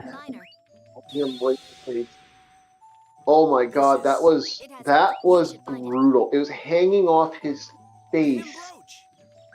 Like we got him. I mean, you know how long that was? That If it was a typical chain no, length, how long? No. Okay, now I want you to remember. At the time, I was out in the woods I was doing stuff with people out in the woods. At the time. yeah, like lumber work and the like. Yeah. So I want you to think about having to get ambulance to go pick him up when we're 2 hours in the fucking woods in the weeds. Oh man. Yeah. Imagine being in that much pain and they gotta fucking cart you in, then they gotta cart you back. All right. On that sobering note, I'm gonna have nightmares tonight, boys. Thank you very much. Oh shit. Yes. So tomorrow morning will be our box art, boys. We're gonna be doing more Japanese box art, and I have a secret special surprise.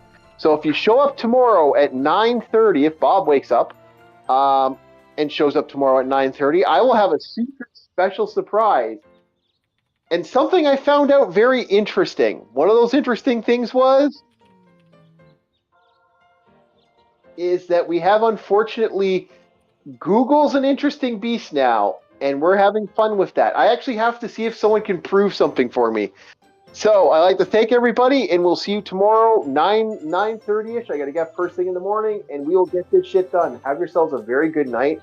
Thank you, DJ Ronnie. Thank you, Bob the Marauder. Thank you, Arus, for showing up. And thank you, chat, for having fun with us and having a good time. We'll see you next time on Orc War Chief Reviews. Good night,